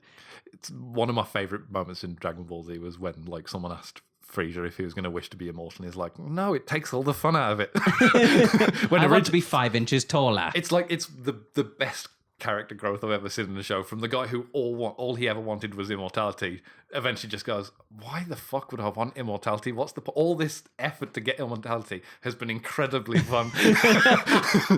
Well, it's the whole thing about people saying it's not the destination, it's the journey. So this is a post from John Titor. By using two micro-singularities in close proximity to each other, it's possible to create, manipulate, and alter the Kerr fields to create a Tipler gravity sinusoid. I really hope that's the right word. That sounds like a problem that you go to your doctor about. Sinusoids. There's some sinusoids here. It's like, oh God, it's really impairing my ability Can to I time take some travel. sinusroids?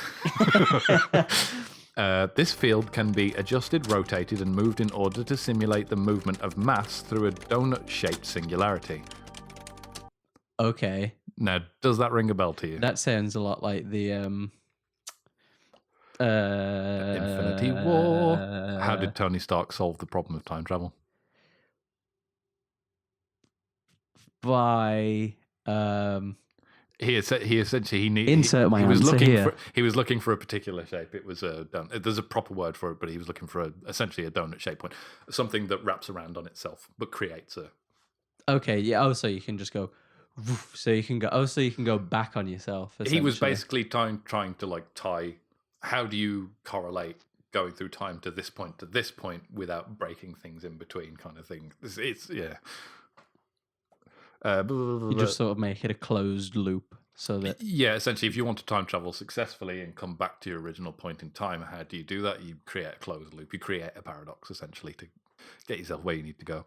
it's always involving a fucking paradox. This field can be adjusted, rotated, blah blah blah, through a donut-shaped singularity and into an alternative world line, thus safe time travel. The complex diagrams for Titor's time machine have baffled investigators. They're obviously made by somebody with a knowledge of electronics, but they had no understandable function. This didn't stop a man called Marlin Polman from trying to patent it in 2004. This is mine. There is a picture of the patent right here. Oh, right. Oops, I did just hit the microphone. So, oh, right. Okay. So, United States Patent Application Publication. Polman. So, method of gravity, distortion, and time displacement. Inventor, Marlin B. Polman. Tulsa. So, from the US. I'm not going to give his address out. So he applied for this on October the 1st, 2004. Okay. Oh, this area is not to scale. Thank you for adding that, because I assume that's I don't know what that is. So he's got an abstract here that says a method of employing sinusoidal oscillations. So that's sinusoid, the shape. Okay. Of electrical bombardment on the surface of one Kerr-type singularity in close proximity to a second Kerr-type singularity in such a method to take advantage of the Lentz-Thirring effect to simulate the effect of 2-point masses on nearly radial orbits in a 2+1 dimensional anti-de Sitter space, resulting in creation of a circular time-like geodesics? Geodesic, yeah. Geodesics conforming to the Van Stockham under the Van der Broek modification of the Alcubierre. So what people were saying, like just before that, was basically that it's they've got an understanding of a lot of stuff, but it sounds like they're just putting a lot of smart words together. Yeah, it just sounds like they're just trying to confuse me by the time I finish this, and I just go, yeah, you can patent that, They put a whatever. very nice diagram on there for you, don't they? Yeah, he has a very nice diagram on here. I'll stop reading that. You can read that if you want, because the PDF will be available at cluelessinter.net. And in the description. But so what I'm seeing here is a lot of circles and a lot of not to scale sort of Circles. Sort of a crushed pumpkin. It kind of looks like the what is it? The it kind of looks like the magnetic field around the Earth, like when you see how like solar winds go around the planet. I mean, he's labeled these. He's labeled these 1 to 12 on here, but hasn't provided an explanation for what they are on this one, at least. He may have done it in like maybe a huge document where he explains what all of these are. And from what I just read, I don't really think I want to read what they are, because I barely understood what I just read, to be honest. From what it looks like it's kind of created like a tunnel. You're opening up a tear in space-time. It looks like a very technical way of putting, when you shoot a tennis ball through those... through a wind tunnel. Yeah, it looks like he just shot a tennis ball through a wind tunnel. It looks like he has drawn a diagram for how a tennis ball would look going through like you literally create a wind tunnel around it. Yeah, the he's basically just drawn the aerodynamics of a tennis ball. And this is how time travel works. Have ever seen a tennis ball in a wind tunnel? No, see, you got it. Off we go. If somebody, we'll patent it. We'll make it a multi-million-dollar company. So Martin Polman, the guy who patented it, says, "I have a degree in physics and engineering and back engineered this based on John Titor's post. I work for a large software company, have no profit motive. I just want one, and I don't have the means to build it." He's saving it for the future. I must be able to build this. Did I say Martin? Is it Marlin? Marlin Polman, sorry, is currently spending 6 years in prison for drugging and raping 4 women. According to police, he mixed a cocktail of LSD, ecstasy, and nitrous oxide into spring-loaded syringes and injected his victims in their necks before having his way with them. So he certainly is an engineer. So he's not a very nice man. Not a very nice man at all. Time travel would have come in handy in that situation. Because I could time travel back and kill him. Yes. Marlin Polman during his... Well, maybe not kill him, but probably just stop him. Oh, I suppose I'd create a big paradox, wouldn't I? Mullen Poleman, during his first 2013 trial via the Oregonian, I patented the time machine because I had to do something while I was going through chemo for Hodgkin's lymphoma in about 2002. Well, there's other things you can do.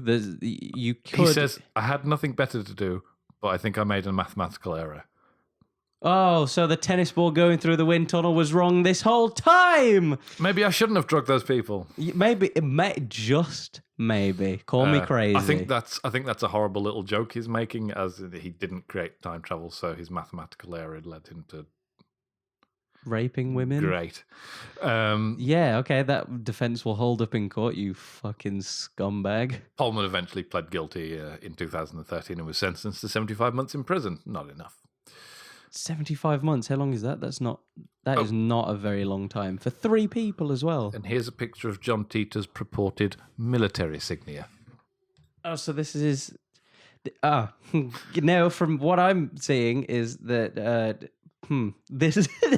this looks a lot like a vagina. If you ask me. I didn't, but okay. If you ask my expert opinion, this is a vegan. This is a vegan, and a spaceship has just flown in and left. Sort of when you see a plane in the sky and it leaves sort of the air trail. Yeah, it looks like that. It's a nice little insignia. It is quite nice, but but it's definitely a vagina. It's definitely a vagina. Which he should probably never be around ever again. It looks like a vagina with those like trails. It looks like someone's flown. Oh, okay. It's like created a portal and someone's flown into it. But it does look like a tiny ship has just flown into a vagina.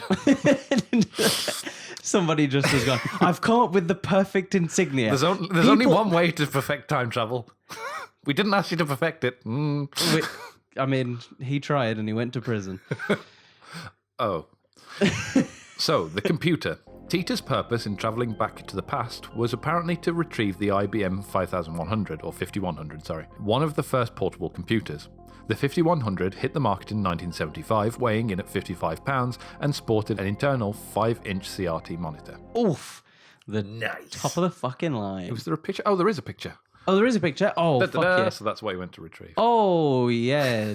World saving. To save the year 2000. He wasn't trying to save the year 2035, remember? Oh, true. Yeah, true. He sort of and left to be honest, us in the shit. year 2000, computers weren't a whole lot different. We were still using CRTs. We were still using those big clicky-clacky keys. I love those. We were still using floppy floppy disks in 2000. I mean, we were using CDs, but floppy disks were the main Howard, format for...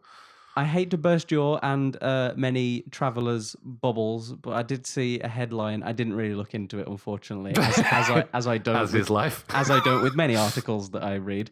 Apparently, Boeing still use floppy disks to update their flight for their planes. Systems. Lots of systems that you would think are really up to date and high tech and cool tend to use technology that is like 30 or more years old.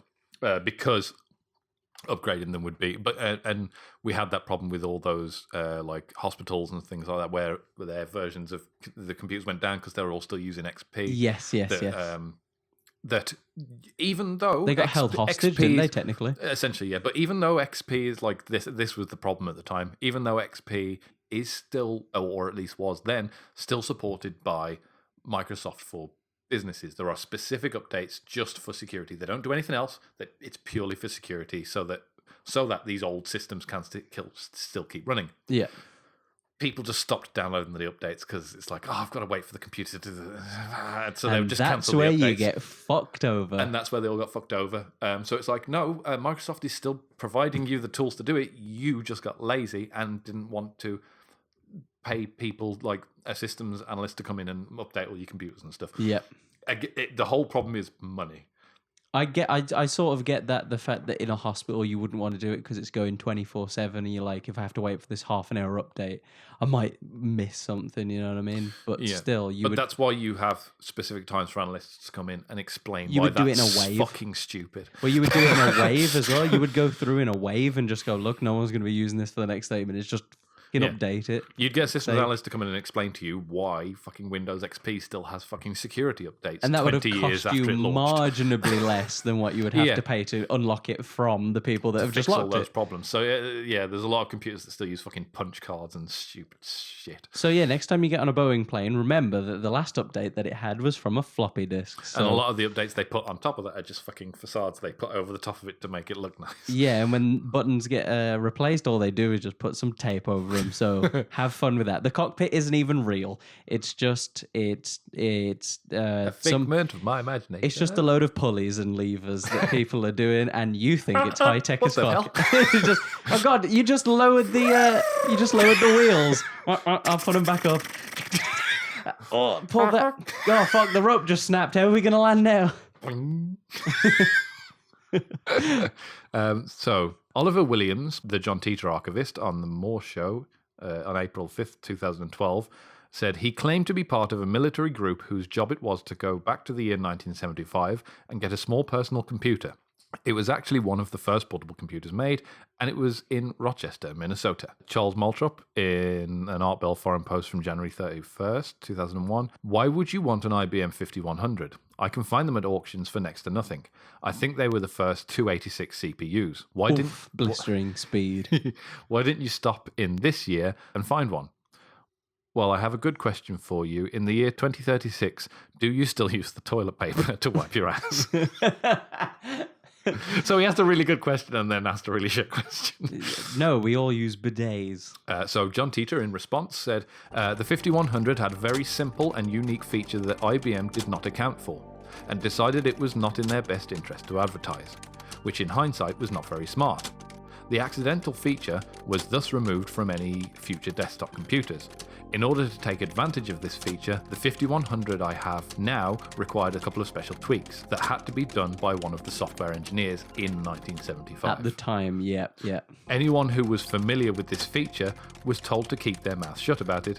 Yes, we have toilet tissue and some people still suffer from an extreme anal fixation. So this John Titor's got some sass. So just people are really...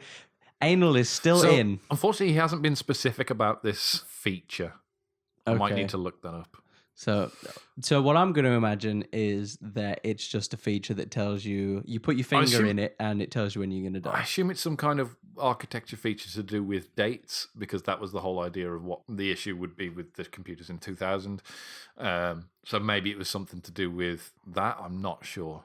I have no idea. Maybe- Hey, John Titor, if you're listening, please shoot me a Shoot me a toot. shoot me a tweet or shoot at Cluelessnet a tweet, and we'll be happy to have you on the podcast. It would be very scary for me if you did reply, because that would be very terrifying.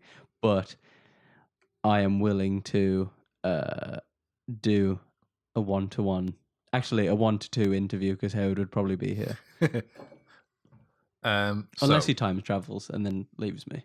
So Who knows? Oliver Williams, the archivist again, I guess there was some special trick or technical issue inside the computer that allowed it to talk basic APL and some system language. Joseph Matheny, the project guy, said, the 5100 in the story. I started my career as an IT person, and two of the people involved were older IT people.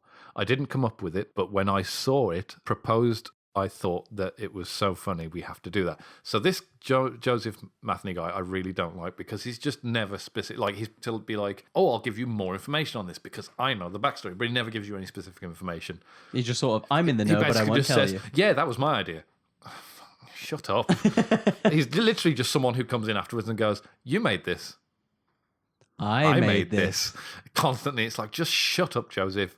Oh, Howard, I never told you, but I was actually one of the co-founders of Apple, when it started. I never mentioned it because, I don't want to bring it up, just that I know. But it was Steve my It was idea. me, yeah. I made the first Macintosh. Just call me. Steve Wozniak. So the archivist again. Some IBM, That was the feature that they took out. It just went at you when it loaded up. Some IBM engineers came forward and said, I don't know if that guy was a time traveler or not, but everything he said about the machine is true. Oh, And maybe only 20 people knew about it. the computer's true functions. Oh, fuck. So maybe...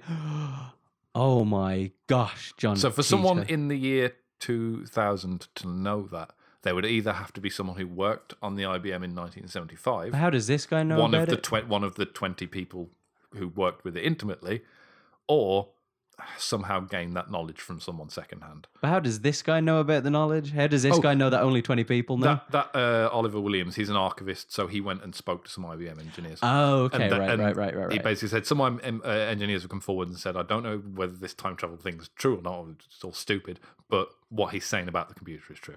Oh, fuck. That it did have a feature. You just find out that like 4 of the other engineers have been hunted down and killed by somebody called John Titor. Give me the answers. In a foreign post again, John Titor, the people who signed my paycheck told me why we needed the 5100 and sent me off to get one. I was not in a position to make alternative suggestions. Suggestions. Oh shit. Okay, so he's being paid by someone. He's on a mission. God, so this he's is like, getting they've deep. told me what the feature is and why I need to get it, but I don't really care about that. Oh, okay. I just He's get like, paid. Yes, literally, he's just doing his job. Okay. Time traveling as But a then job. He's Yes. it's just my job. But then at the same time, he's coming back and being like, guys, time travel and civil war and all this cool. But yeah, it's just my job. Yeah, it's just my job. Yeah, I just get paid. Didn't he say he was doing it for personal It's a reasons? living.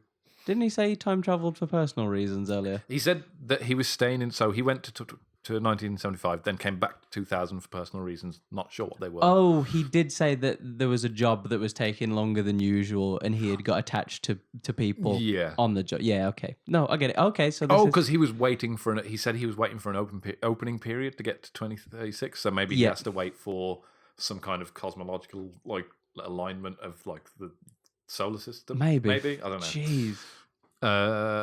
So this chapter is just called The Girl. Of all the people who communicated with John Titor, no one came closer than Pamela Moore.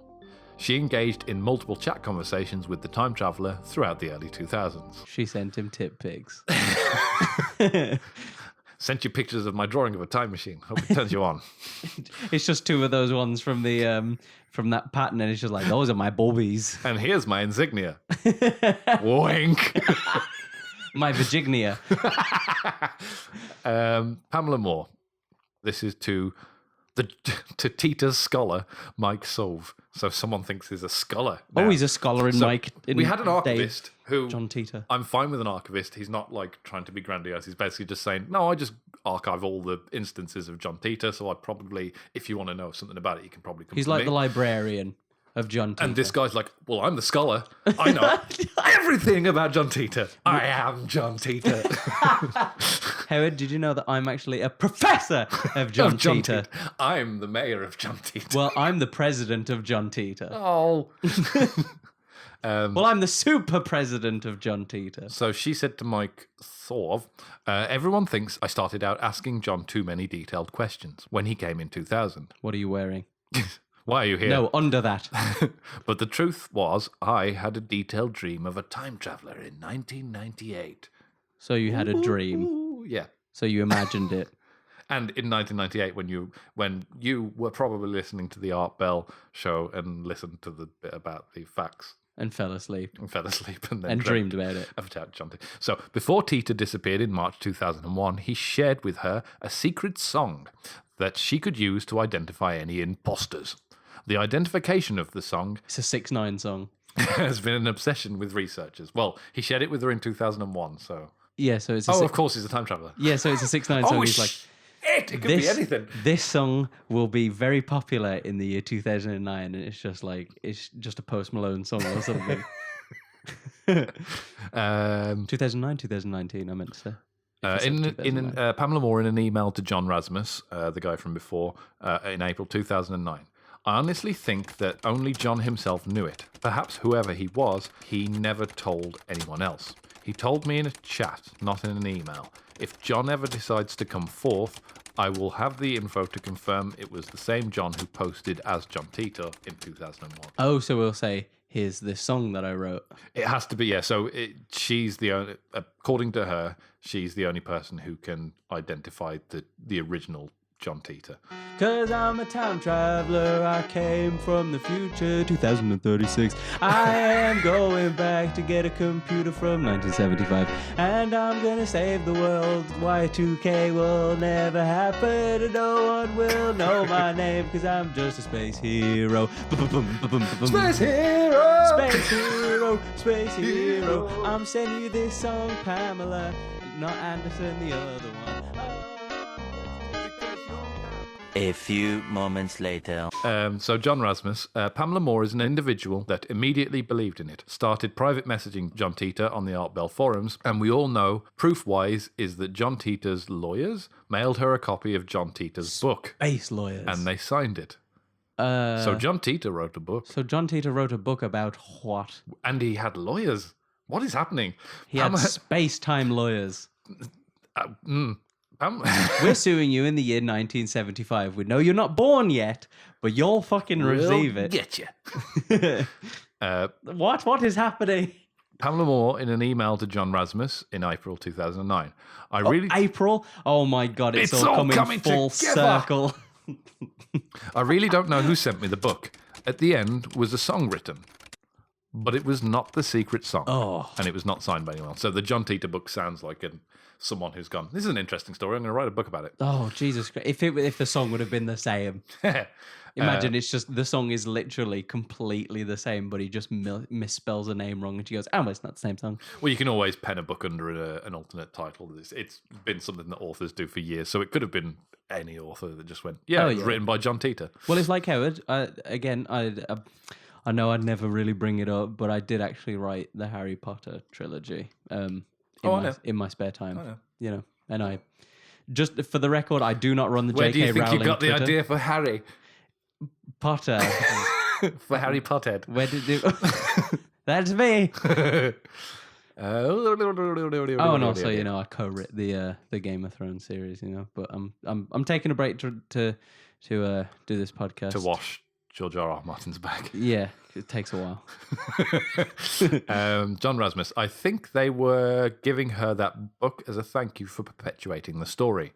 I think it's an unfortunate situation where they played with someone's mind and took it too far. So he thinks that there is a group that. It is a group of people who are purporting to be John Titor. So we've got two people now who think it's a group of people. Yeah. Well, I don't think he has said whether he thinks that other guy who says it's a project...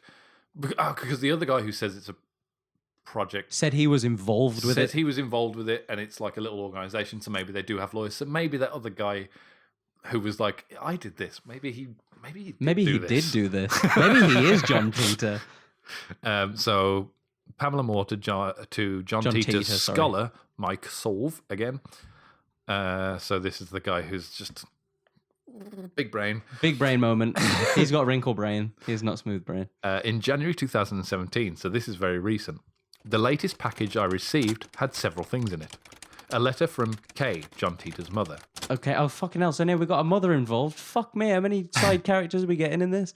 A letter from John, an album with a record inside it, and a CD with some songs on it. Oh. But I'm keeping what was on it a secret. You motherfucking tease? Because I'm not really sure why he sent those to me. I more than likely will find out later. I received it in September 2016. Okay. Pamela's existence as the primary contact. Pamela exists. Pamela's existence as the primary contact put her at the centre of many of Titor's conspiracy theories. The quest it would. The quest for the secret song became as important as John's identity. Imagine she just completely forgets it. I swear it went something like dooba Space hero. He has lawyers. Civil War in the year 89. And it's there was definitely a part where he said Y2K and it went up just like that. And it went up just so it went Y2K like that. Like I just Y2K. did exactly the same.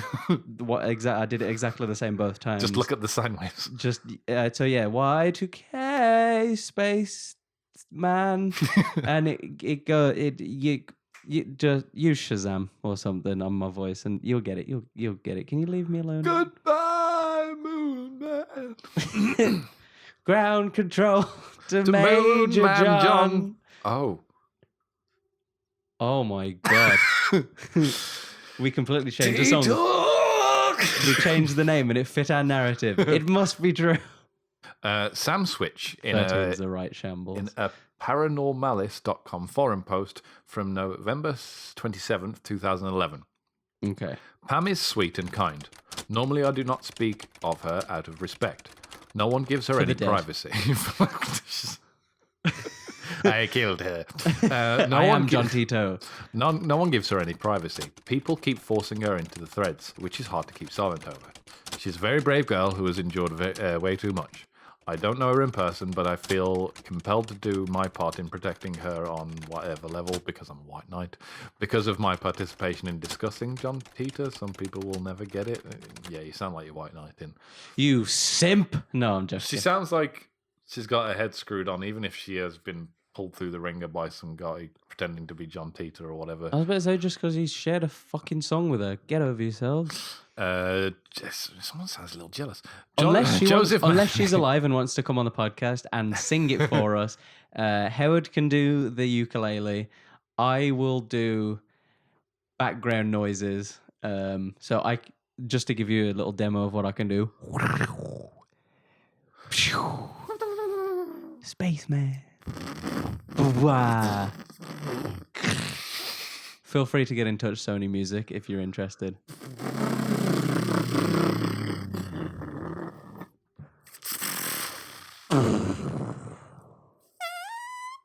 So yeah, Paramount, if you want to get in touch for sound effects, we'll do it. So Joseph Matheny again. Pam, I think, is a true believer. I really do. I know she was talking to somebody. There were people who were having conversations as John Titor, and we didn't know who they were. They were coming out of the woodwork. They were not affiliated with us at all.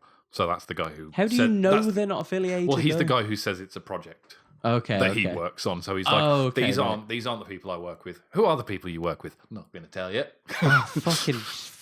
God damn it. I mean, thank you for not doxing these people, because that is the worst. But like... Well, it's not doxing people to tell you the names of the people who work on a project. But he's like, no, these people aren't John Titor. I'm John Titor. I have the shirt to prove it. Look, it says I'm John Titor. And all I got is this lousy t-shirt. I time travelled with John Titor. Pamela Moore to John Titor Scholar Mike. He then went on to explain how I was communicating with more than one John, that other Johns may arrive and they need the posts to stay up as long as possible. So John is basically saying, as a time traveller, I might not be the only version of myself that communicates with you. It may be... Oh my God, yeah, that's actually true. It may be that a future version of me that's been missing for several years comes to you, or a version of me that knows less about you will come to you, sorry. Oh my God, this is getting complicated as fuck. Imagine if John Titor's just talking to himself. You're full of shit. No, you're full of shit. No, wait, you are John Titor.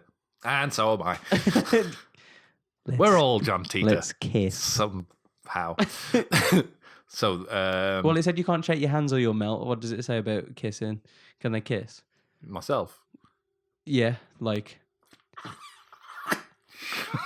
I just did. Gross. So, the representatives. Matheny believes that his group stopped the Titor experiment before the Art Bell posts.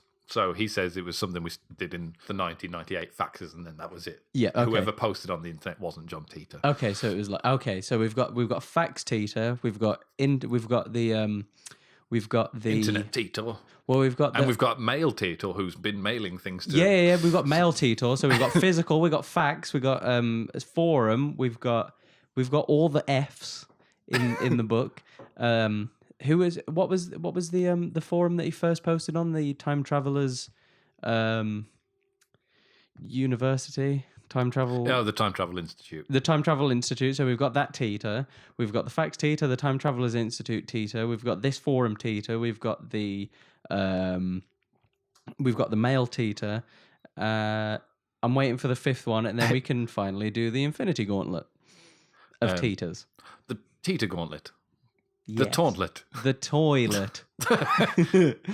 So, Matheny, none of us were paying attention or curating after a point. Sometime in 2000 is when we stopped doing it. It's impossible to know who was behind the later messages from the time traveller. Titor's only communications with the outside world were through text and internet postings. But shortly after the first batch of posts hit the Art Bell forum, a new name popped up. Larry Haber, attorney for the John Titor Foundation, in an interview with Fade to Black Radio on January 3rd, 2014. The John Titor Foundation? Where the fuck has this come from? What does this foundation do? He's the attorney for it. So you remember earlier when that book was sent to that woman, and yes, they had lawyers. So it sounds like this might be one of the. For fuck's sake! What does this foundation fucking do? When I get asked the question, "Is it real?" my answer is always the same. I don't know. I don't question whether or not. I do the work that I'm hired to do. Well, who the fuck do you work for? Well, it sounds like he works for John Titor because that's exactly how John Titor feels about his job. He's like, oh, shut up about time travel. It's just my job. God, I just do it 9 to 5. God, actually, I'm just like you. I put my temporal pants on one leg at a time. I put my halo on, and then I walk out the door. I stamp my timestamp, and then I'm out the proverbial door because I don't have automated. The Chevy chute. I don't know. I'm out of the Chevy. I'm tired. So am I, Howard. Who's suing this man that he needs an attorney? Larry Haber, attorney, basically talks about him as if Titor is a person. So Titor himself never spoke to the public. All communications after the faxes and message boards were handled by Haber. Okay. So Haber is now claiming to be the direct connection to John Titor. The mastermind. Not the mastermind, but the direct community. If anyone, basically, if any Titor gets in touch, any information about John Titor can be discerned by Larry Haber because Larry Haber has been the one disseminating any information directly from John Titor. Can I be John Titor's personal butler now? Can I just apparently anyone can? I just make up a fucking title? Can. You know, I'm actually John Titor's gardener. And I'm Spartacus. I'm John Titor. Wait, yeah, what? Exactly. It's like this Haber guy doesn't know fuck all. You know, all John Titor knowledge comes through me because I'm his gardener. I see him every day. Every day. Larry Haber. I specialised in entertainment law. See. You probably shouldn't have mentioned that. And a friend from law school referred me over to Kay, and that's how it all started. Kay, his mom, being John Titor's mother. And the leader of the 007 project. So Pamela Moore to Titor scholar Mike Sorv. I thought he was just... I fucking love all this. I want it to just be one person that is just controlling all of these accounts and just talking to people. Mastermind. Hello, the scholar. I'm talking to you, Hello, the Pamela. archivist. Hello, Pamela. And he's just... Oh, my God. He's just got different hats in his Hello, apartment. President of John Titor. Hello, attorney of John Titor. I am John Titor. This is my gardener, John Titor. This is my mother, John Titor. This is my mother, Kay Titor. Oh, my God. Quesadilla. I thought he was just contracted for legal things in the entertainment area. I don't really know if he's representing anyone real or not. John Rasmus, I think they were fans of Art Bell. They created one of the first internet hoaxes and blew it out of proportion. Perhaps they have some book rights, movie rights that they've been sitting on. Maybe. Imagine if like the movie gets announced as we finish this podcast. So it sounds like Larry Haber, even if he didn't start this, basically, like the guy who patented it, has cashed in and gone, oh, I'm the guy who deals with all the legal stuff. I own the kind of book rights. He basically went out to Hollywood as a Hollywood lawyer, essentially, and gained all the rights to these before. He basically gobbled them up like someone who goes around getting domain names before something big happens. A parasite. There we go. No, you do you, man. What was his name again? Larry Haber. Larry Haber. You do you, man. That's a smart move. Joseph Matheny, the project guy about Larry Haber. I don't know who he is. None of us do. He's not, nor has he ever been involved in the group I was in. I was in from day one. It's all me! God, who is this Larry Haber? He's an entertainment attorney. He's somebody who jumped on the bandwagon. Larry Haber. Everyone here has jumped on the bandwagon. What? And Larry Haber apparently said in an interview, I know that Kay is working on a film. I haven't been involved.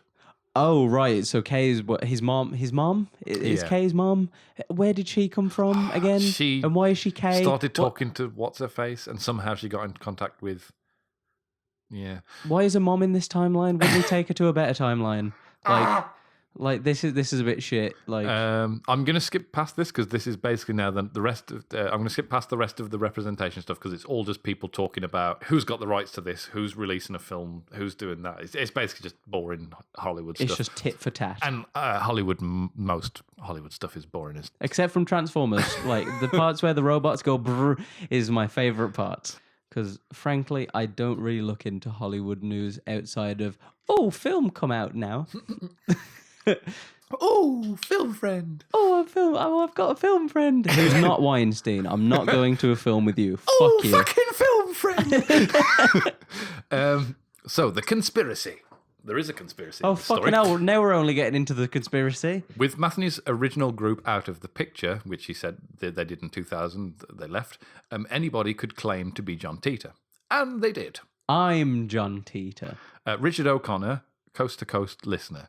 You can tell a time traveller because they'll have an odd accent, different syntax, and completely new slang.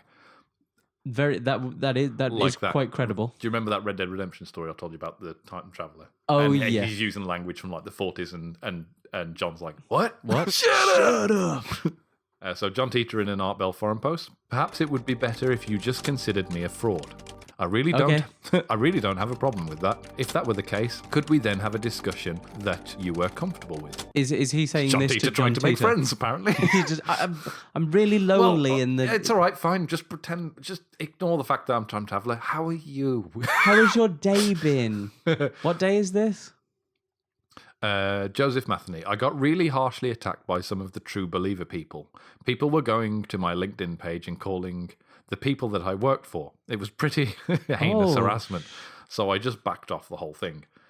The early days of cancel culture. Today, the most believable case pins the modern adventures of Titor on Larry Haber and his brother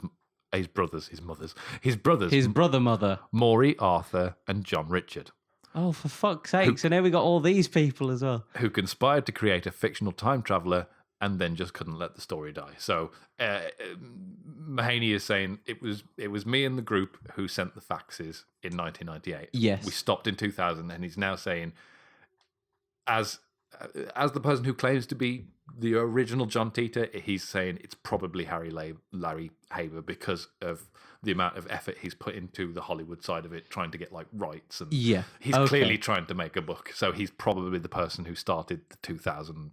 It's sort of like a murder, a copycat situation where, this person, it sounds really interesting.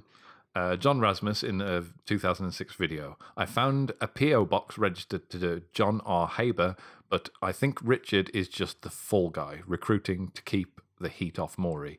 Arthur Haber emailed me one day after I posted the video comparing Maury's handwriting to John Titor's. Oh, shit. Okay, here we go. Here's where we get him. Jail him, kill him. Larry Haber in an interview with Where is John Titor on May 20th, 2010. My son is not John Titor. My brother is not John Titor. There is no John Haber in my family. Okay. Pamela Moore in a 2009 interview with John Rasmus. Larry said he doesn't have a brother named John. He has a brother named Rich. Was it? And John Richard? John. Oh, okay. So he's interchangeable. Has one of them died? And they're just like, no, we don't have a brother John. God damn, what is happening? Larry Haber in an interview with Fade to Black Radio on January 2014. The big reveal was my youngest brother Maury, who got tagged because he works for a big computer security company. That, of course, makes the conspiracy even bigger because he's working on some high-level stuff. Oh, he's working on the next Minecraft laptop. Minecraft 2. Squarer than before. With even more Minecrafts. You can craft a mine in this one. Couldn't you always craft a mine? Move on, Howard. Move on. Moving on. That's classified information. John Rasmus. I stopped researching when I got these emails from Arthur Haber in 2011. That's the end of it. When I got those emails, it proved to me that beyond a shadow of a doubt that Maury or multiple Habers made it all for fun. None of the Haber brothers responded to a request for comment for this article I'm reading. Joseph Matheny, I guess what I didn't count on is that there's people who have a religious-like fever around the subject, and when you question the veracity of this religion, you've made yourself fair game, essentially. Well, yeah, it gets to a point where people are so entrenched in what they already believe, if you say anything against that, they will attack you. We've seen that multiple times in multiple different mediums. Fan culture can be quite toxic. Yes, extremely. If it goes, too far.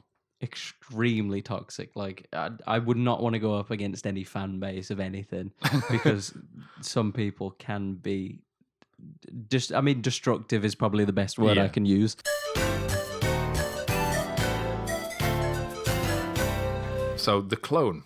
John Titor was never photographed or met in person. His physical attributes remain unknown. We don't know what his voice sounds like, and Titor himself claimed that he hailed from a divergent timeline to our own. That meant that the other Titors could be floating around our universe. I like the idea of other Titors. Pull me in! I got the coordinates wrong. I've got a good movie opportunity for you. Somebody call Larry Haber. He's my attorney. John Titor from February 2005 interview in Hustler. Again, I assume maybe through the internet. The universe is You would assume so. Or through facts. You never know. Facts. The universe is made up of infinite world lines, where everything is possible and has a 100% chance of happening. Therefore, there are no paradoxes. So he's saying that multiverse theory is true. So if you can think of it, it's happened. It's that vast. It's infinite, essentially.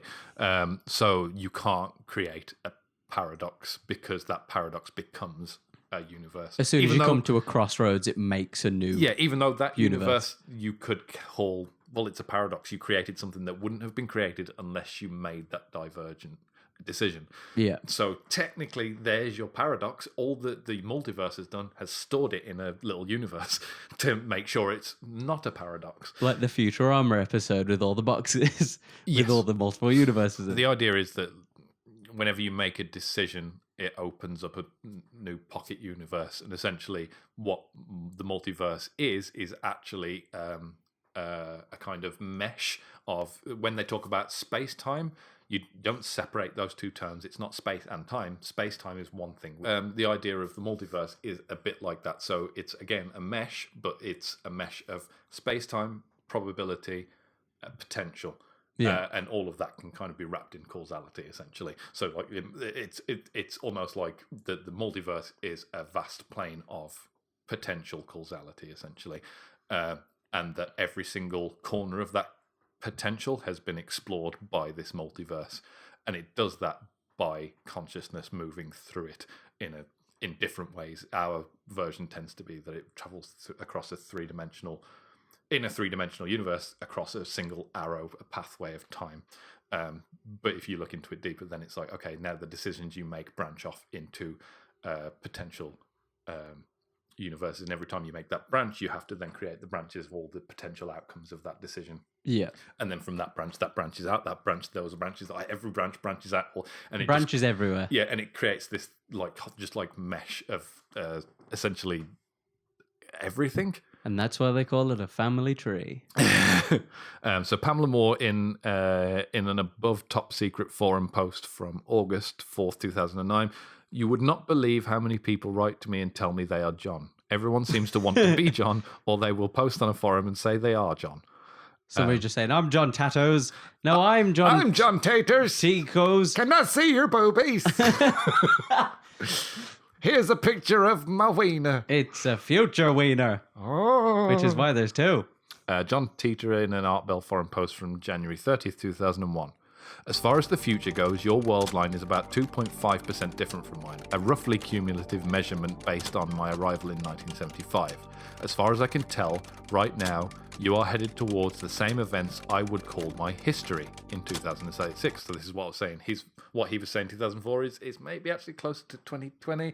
And as we move, we're actually maybe now on a closer timeline to his. Oh, God, let's hope nothing too terrible happens. Yeah, so it's almost like he basically delayed the inevitable when he came back. Well, great job, John. Now we've got to deal with your shit. However, the very nature of time travel states that every world line is unique and that you are very much in control of what you do and how you get there. Heck, the fact that I'm even here makes it different from mine. So which John Titor is this? So whenever I'm referencing from the Art Bell forums, it's the posts from 2001. So this is where people think it's Larry Haber. Okay. Some of them, like the one I was saying there from before, there's a February 2005 interview with Hustler we were talking about before, that everyone assumes is again Larry Haber. So Larry has been pulling the strings since 2001. Since 2001. Do you reckon he did? Do you reckon he sent 2000. the packages to? More than likely, I think, or one of the family. What a dick! Time travel logic opened the floodgates for Titor impersonators who appeared on conspiracy radio shows doing interviews. One of those impersonators took the name John Titor II to differentiate himself from John Titor. Creativity. I like it. So John Titor II, in an interview with Daniel Hunt in November 2014. Why didn't he just call him November 14th, 2016? Well, I mean, what's it? John Titor II. Why didn't he just call him John Tutor? John Titor. Lots of people call themselves John Titor. I'm the only one that ever gets photographed, goes on television, or has written a book. So he's saying not that he's different from John Titor. He's saying he's essentially John Titor from a different world line where he's. Once you open up the paths of time travel, then you essentially open the potential for basically you go down one time travel like thing and you create one difference, then you've got to create a new branch for all the different possibilities of how that could have outcome. Yeah. Essentially. So now you've got multiple copies of John Titor, not because he's traveled through time multiple times, just because that one travel through time. He chose to walk down this lane instead of this one. Because he decided just by putting himself in a position and then having to make a decision, he took one decision but created a million vertices of how that could have gone. So now he's cloned himself across because now he's created a bunch, which is why time travel is dangerous because you then create a bunch of new divergent lines, essentially. The more you time travel, the more the multiverse gets packed with John Titors. With things that the multiverse might not. But then when you consider that the multiverse is infinitum and that it contains everything, then it contains all potential possibilities for everything that ever happens, including every single person or every single conscious entity ever time traveling. So I think my heart just stopped. Basically, if the multiverse is infinite, you've time traveled infinitely because the universe has accounted for that ahead of time. Or not ahead of time because the multiverse contains all of time, which means time is destined to happen in multiple different ways, and that an end of time absolutely exists and that a beginning of time absolutely exists. Where they are can't be said, but that the time travels in both, in all different. Yep. So the moral of the story is the universe is the ultimate dungeon master. It knows exactly what it's going to do. It's basically like if you wrote a game. Yes. I'm imagining it. And then scripted. Okay. Every single potential that a player might do. You know, I like my weekends free for things. So, Pamela Moore to Scholar Mike Sove. To the John Titor scholar. I have to say that he does seem a little different from the John that I spoke to, but honestly, I don't know what that means. The identity of this second public Titor is believed to be Donna Lee Stearns Sr. I love the public Titor. Public Titor, he's always got his Titor out. And that's why he's in jail. So she's talking about this guy. What she's saying is she can't determine whether it's him or whether it's a divergent version of him. I know how to tell if it's him or not. Because she's never seen his face. She's only ever spoken to him through the internet. Well, how would you know the surefire way? Recite the song. Recite the song, bro. If you can't recite the spaceman on the timeline of coast to coast. How does she know that he's not an earlier version of John Titor that never told her that song and can't recite it to her? Well, then it's not him. Get rid of him. Or a version that never spoke to her because of multiverse theory. Useless. Get rid of him. Pamela Moore to... Oh, sorry. No, we've already done that. So the identity of the second public Titor is believed to be Donna Lee Stearns Sr., a man with a notable criminal record. a pile of aliases, and who claims his own son injected Windex into his brother's brain as a child to give him cancer. So, Sure. yeah, the public Titor sounds like a genuinely nice guy. Titor. I'm John Titors. I got Windex in my brain. It makes me smarter. It makes me see the timelines. I could see the future. I can see the future. What the fuck? Michael Vara, on May 10, 2017 broadcast of his radio show Late Night in the Midlands, I've seen the payment slips from Amazon with your real name. I did the background check. He's been getting some fucking... I did the background check. Amazon I'm telling you now, packages. you're not John Titor. What? People are getting shitty about this one. Yeah, people are getting really, like, petty about this. Jason Quitt, writer and dimensional energy healer, in a post on his Oh, website hell from yeah. thecrystalsun.com. Yes. Now we're getting into the meat and bones of this, the meat. Oh, so good. Bob Mitchell and myself signed a contract representing himself as Lieutenant Colonel John Titor II for his book about his true life story. I'm sorry, this is literally turning into a video game at this point. So we've got okay, so let me just run through this. So we've got Facts John Titor, we've got Forum Titor, we've got Public Titor, we've got Lawyer Titor, we've got Captain Colonel Titor. So we've got this is the same John Titor II. So he's contacted himself representing himself as Lieutenant Colonel John Titor II. So he's now made up a new title for himself. This is the Public Titor. Okay, so this is Public Colonel Commander Titor. This isn't even his final form.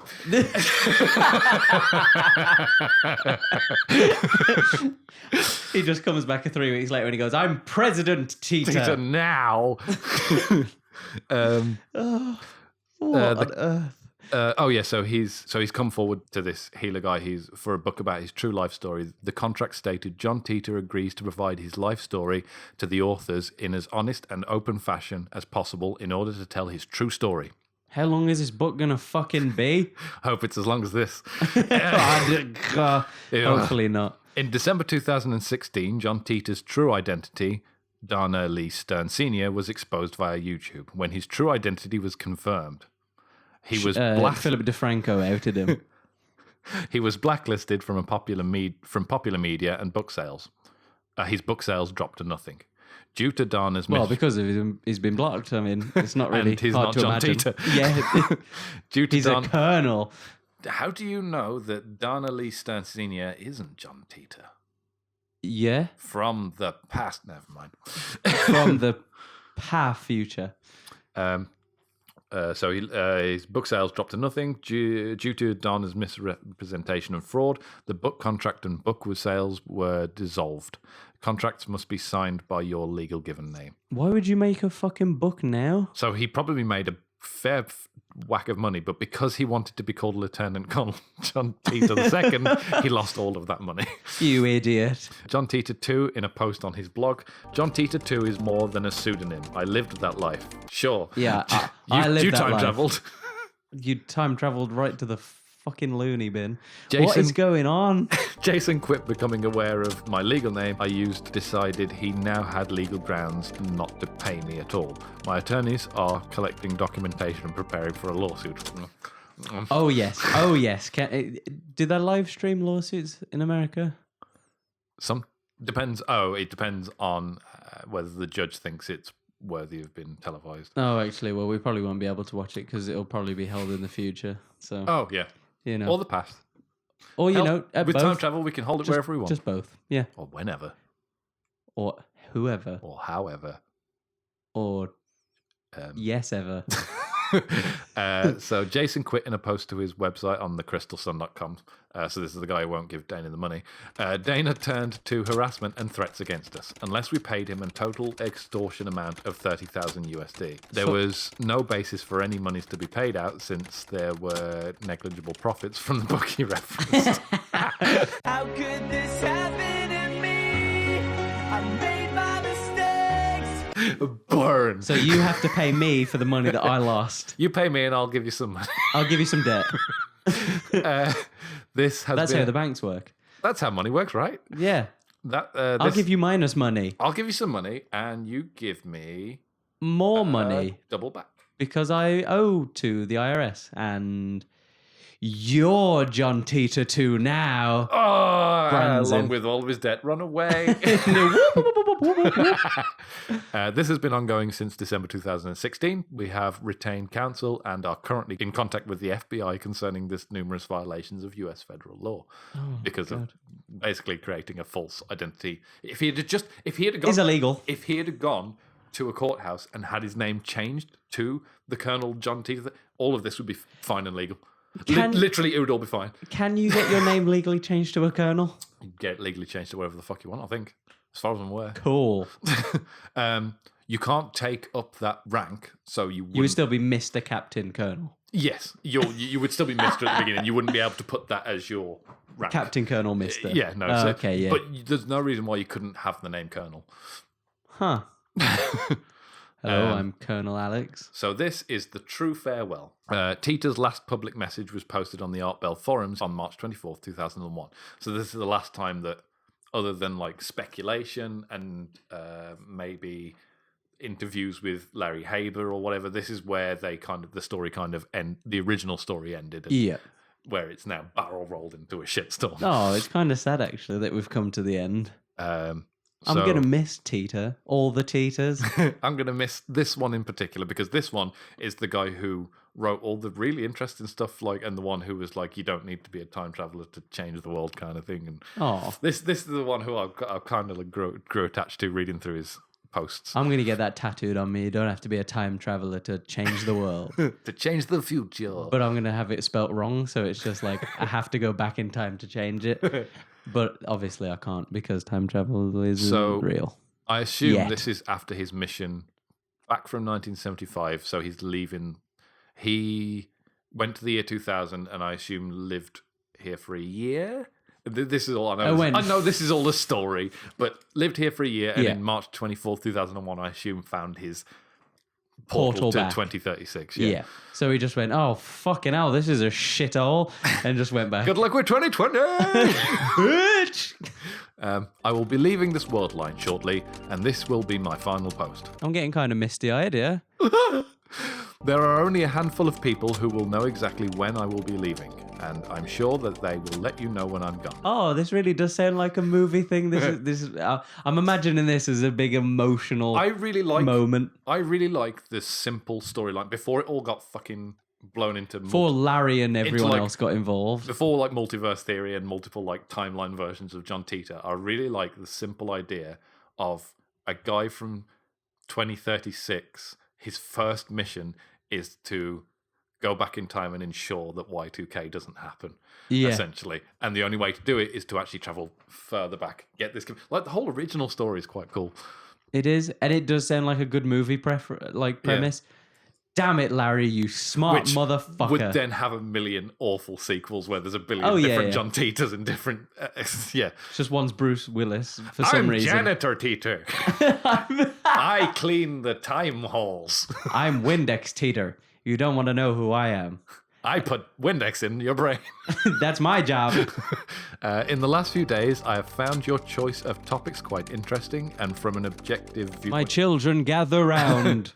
I think it collectively answers one of your own questions. If time travel is real, where are all the time travelers? Yes. In the past, I have stated, quite frankly, you all scare the hell out of me. And I'm sure other temporal drivers would feel the same way. But now I have an expanded explanation with 2 examples. A while ago, one of the posts, I relate an experience I had with my parents while we were driving down a highway. Well, I don't think he ever told us his dad's name, unless it's just in a post we haven't got in this. K and B. Because this isn't all of the posts. You can go and find an archive of the John Titor posts. Well, yeah, I'll go to the Titor archiver himself. Oh, yes. So a while ago, on one of the posts, I relate an experience I had with my parents while we were driving down a highway. Every now and then, we would pass someone who was in obvious distress with their vehicle. I was amazed that so many people could pass them by without stopping to help. Their explanation was fear. The risk of helping someone was too great. And with today's technology, they probably had a cell phone anyway. If they didn't, the walk to a gas station would be good for them and teach them a lesson about running out of gas. Well, I suppose sure. that's the analogy for time travel. The other example. Wait, is, how is that an analogy for time travel? don't You just know. didn't help someone. Analogy for where all the time travelers are. You just don't see them because they're just like normal everyone. people. They're just normal people. Unless they're from the year like 37,000 and they've got And- like 2 tusks and like a Me massive too, right, beak. guys? Me too, human peoples. The other example is the plight of the homeless. When you pass them as individuals on the street, I see the way people selectively choose an alternate path to avoid them. Those 2 examples best define why time travelers do not show themselves. In trying to help you, we put ourselves at great risk, and there's really no point to it. We know the nature of time dictates that travelling between exact world lines is impossible. Therefore, the only results we see will be the ones we stay to see. Since world lines, outcomes, and events are infinite, we have better things to do. So actually, his version of time travel is like the Dragon Ball Z time travel. He just comes, help you out, and goes. It won't change his timeline. He's doing it as a favour, essentially. Oh, that's actually quite virtuous. I like it. Thank you, John Titor, wherever you are, whoever you are, wherever you are, whenever you are. When I arrive in the new 1998 world line on my way home, I could easily start all of this again and continue to go through the same conversations with all of the same people. However, I already know you won't pay any attention or believe me because we've already been through this in this world line. Besides, I think the walk to the gas station will do you some good. I like that. And is that the end of the post? I think there's like an extra bit at the end. My parting, though, it revolves around something JC has been harping on about since day one. Who's JC again, sorry? JC. Is that the radio host? No, it's not. It's someone else. Someone he's referencing who we haven't got a reference to. It's probably someone on the forum. Oh, okay. Because it's just j.c, so it's probably one of the forum users. Yeah, okay. So, my parting, though, it revolves around something JC has been harping on about since day one. No, I do not have a secret agenda, but I have been paying a great deal of attention to your world line. My interaction with you was not a direct mission parameter, it was secondary mission protocol based on standing orders given to temporal drivers. That secondary objective is basically to gather as much information about the world line based on the set of observable variables when we first arrive. Your world line met these conditions. What amazes me is why no one here wonders why Y2K didn't hit them at all. Bring a gas can with you when the car dies on the far side of the road. Farewell. Goodbye. I'm saluting, by the way, for audio listeners out there. I'm saluting. I'm saluting you, Mr. Titor, the real Mr. Titor. If you actually saved us, I appreciate it. Again, yeah, tweet me at this exact second. It's everything up until, I would say, everything up until this farewell, which was in like early 2001. I would say that 1998 to this and all of the lore that's kind of contained in there, even though some of the more interesting stuff came later on when people like started patterning the time machine, it's like, oh, something actually maybe believable out this. It's the story is much more. I don't know. I just really like whoever was making these like posts. I like and the stuff. simpler times of it rather than there's like a million Titors out there. Yeah. I like sort of that there's just one Titor who's just here just to save us basically from our own destruction, and he's just sort of there you go, just sort of put again the whole Trunks thing thing of I'm just here to give Goku this little heart medicine. And I'll be back. When Trunks went back in time, I think the first time he did it, he had no way of knowing if it would change the future. But then when he got back to the future, he was like, it didn't change anything. Everything here is still different. I still have to go and defeat the androids. But I'll still go back. But I'm stronger now, so I can do it anyway. Yeah. And then he calls them again because he's a weak little bitch. And then we've got Goku Black. Yeah, oh God. Because he can't hold his own. Oh, wimpy little Trunks. Anyway, we will leave it to you, the listener, to posit whether to the end. The end. All right, guys. I think that'll do it for this 2-part special. Thank you very much, Howard, for bringing us that Welcome. amazing 2-part series. You should thank the writers, really. Oh, true. All the writers as well, who are all sourced and linked in the PDF document and will be in the links. So yeah, so you can check out all those links and stuff at cluelessinter.net because some of the podcast providing apps do not have a very good functioning description section. I'm looking at the one that begins with an S and ends with phi. Also, Spotify, if you could remember where I was in the podcast every now and again, because it's happening more and more often, it's just losing my place. Thank you. Put some of that Joe Rogan money to work. You can follow us on Twitter at CluelessNet. You can email us at podcast@cluelessinter.net. Please do that, John Titor. I look forward to your correspondence. Unless you're fake, then don't message me and I will hunt you down and send you back in time. You can join our Discord server and check out our YouTube channel. The links, again, will be in the description. Spotify users, cluelessinter.net for you. We'll be streaming over on twitch.tv/cluelessinternet, and we'll be back next episode 21, or we may do a 20.1. Who knows? We shall see when we get there. In the future. I'm or getting past. into my Chevy machine. Off we go. Thank you sincerely for watching. Thank you very much, should I say, for watching. Now, or not get watching. out. Listening. Thank you very much for listening. And yeah, get out. Bye. Bye. Bam! Bam! Serious crap!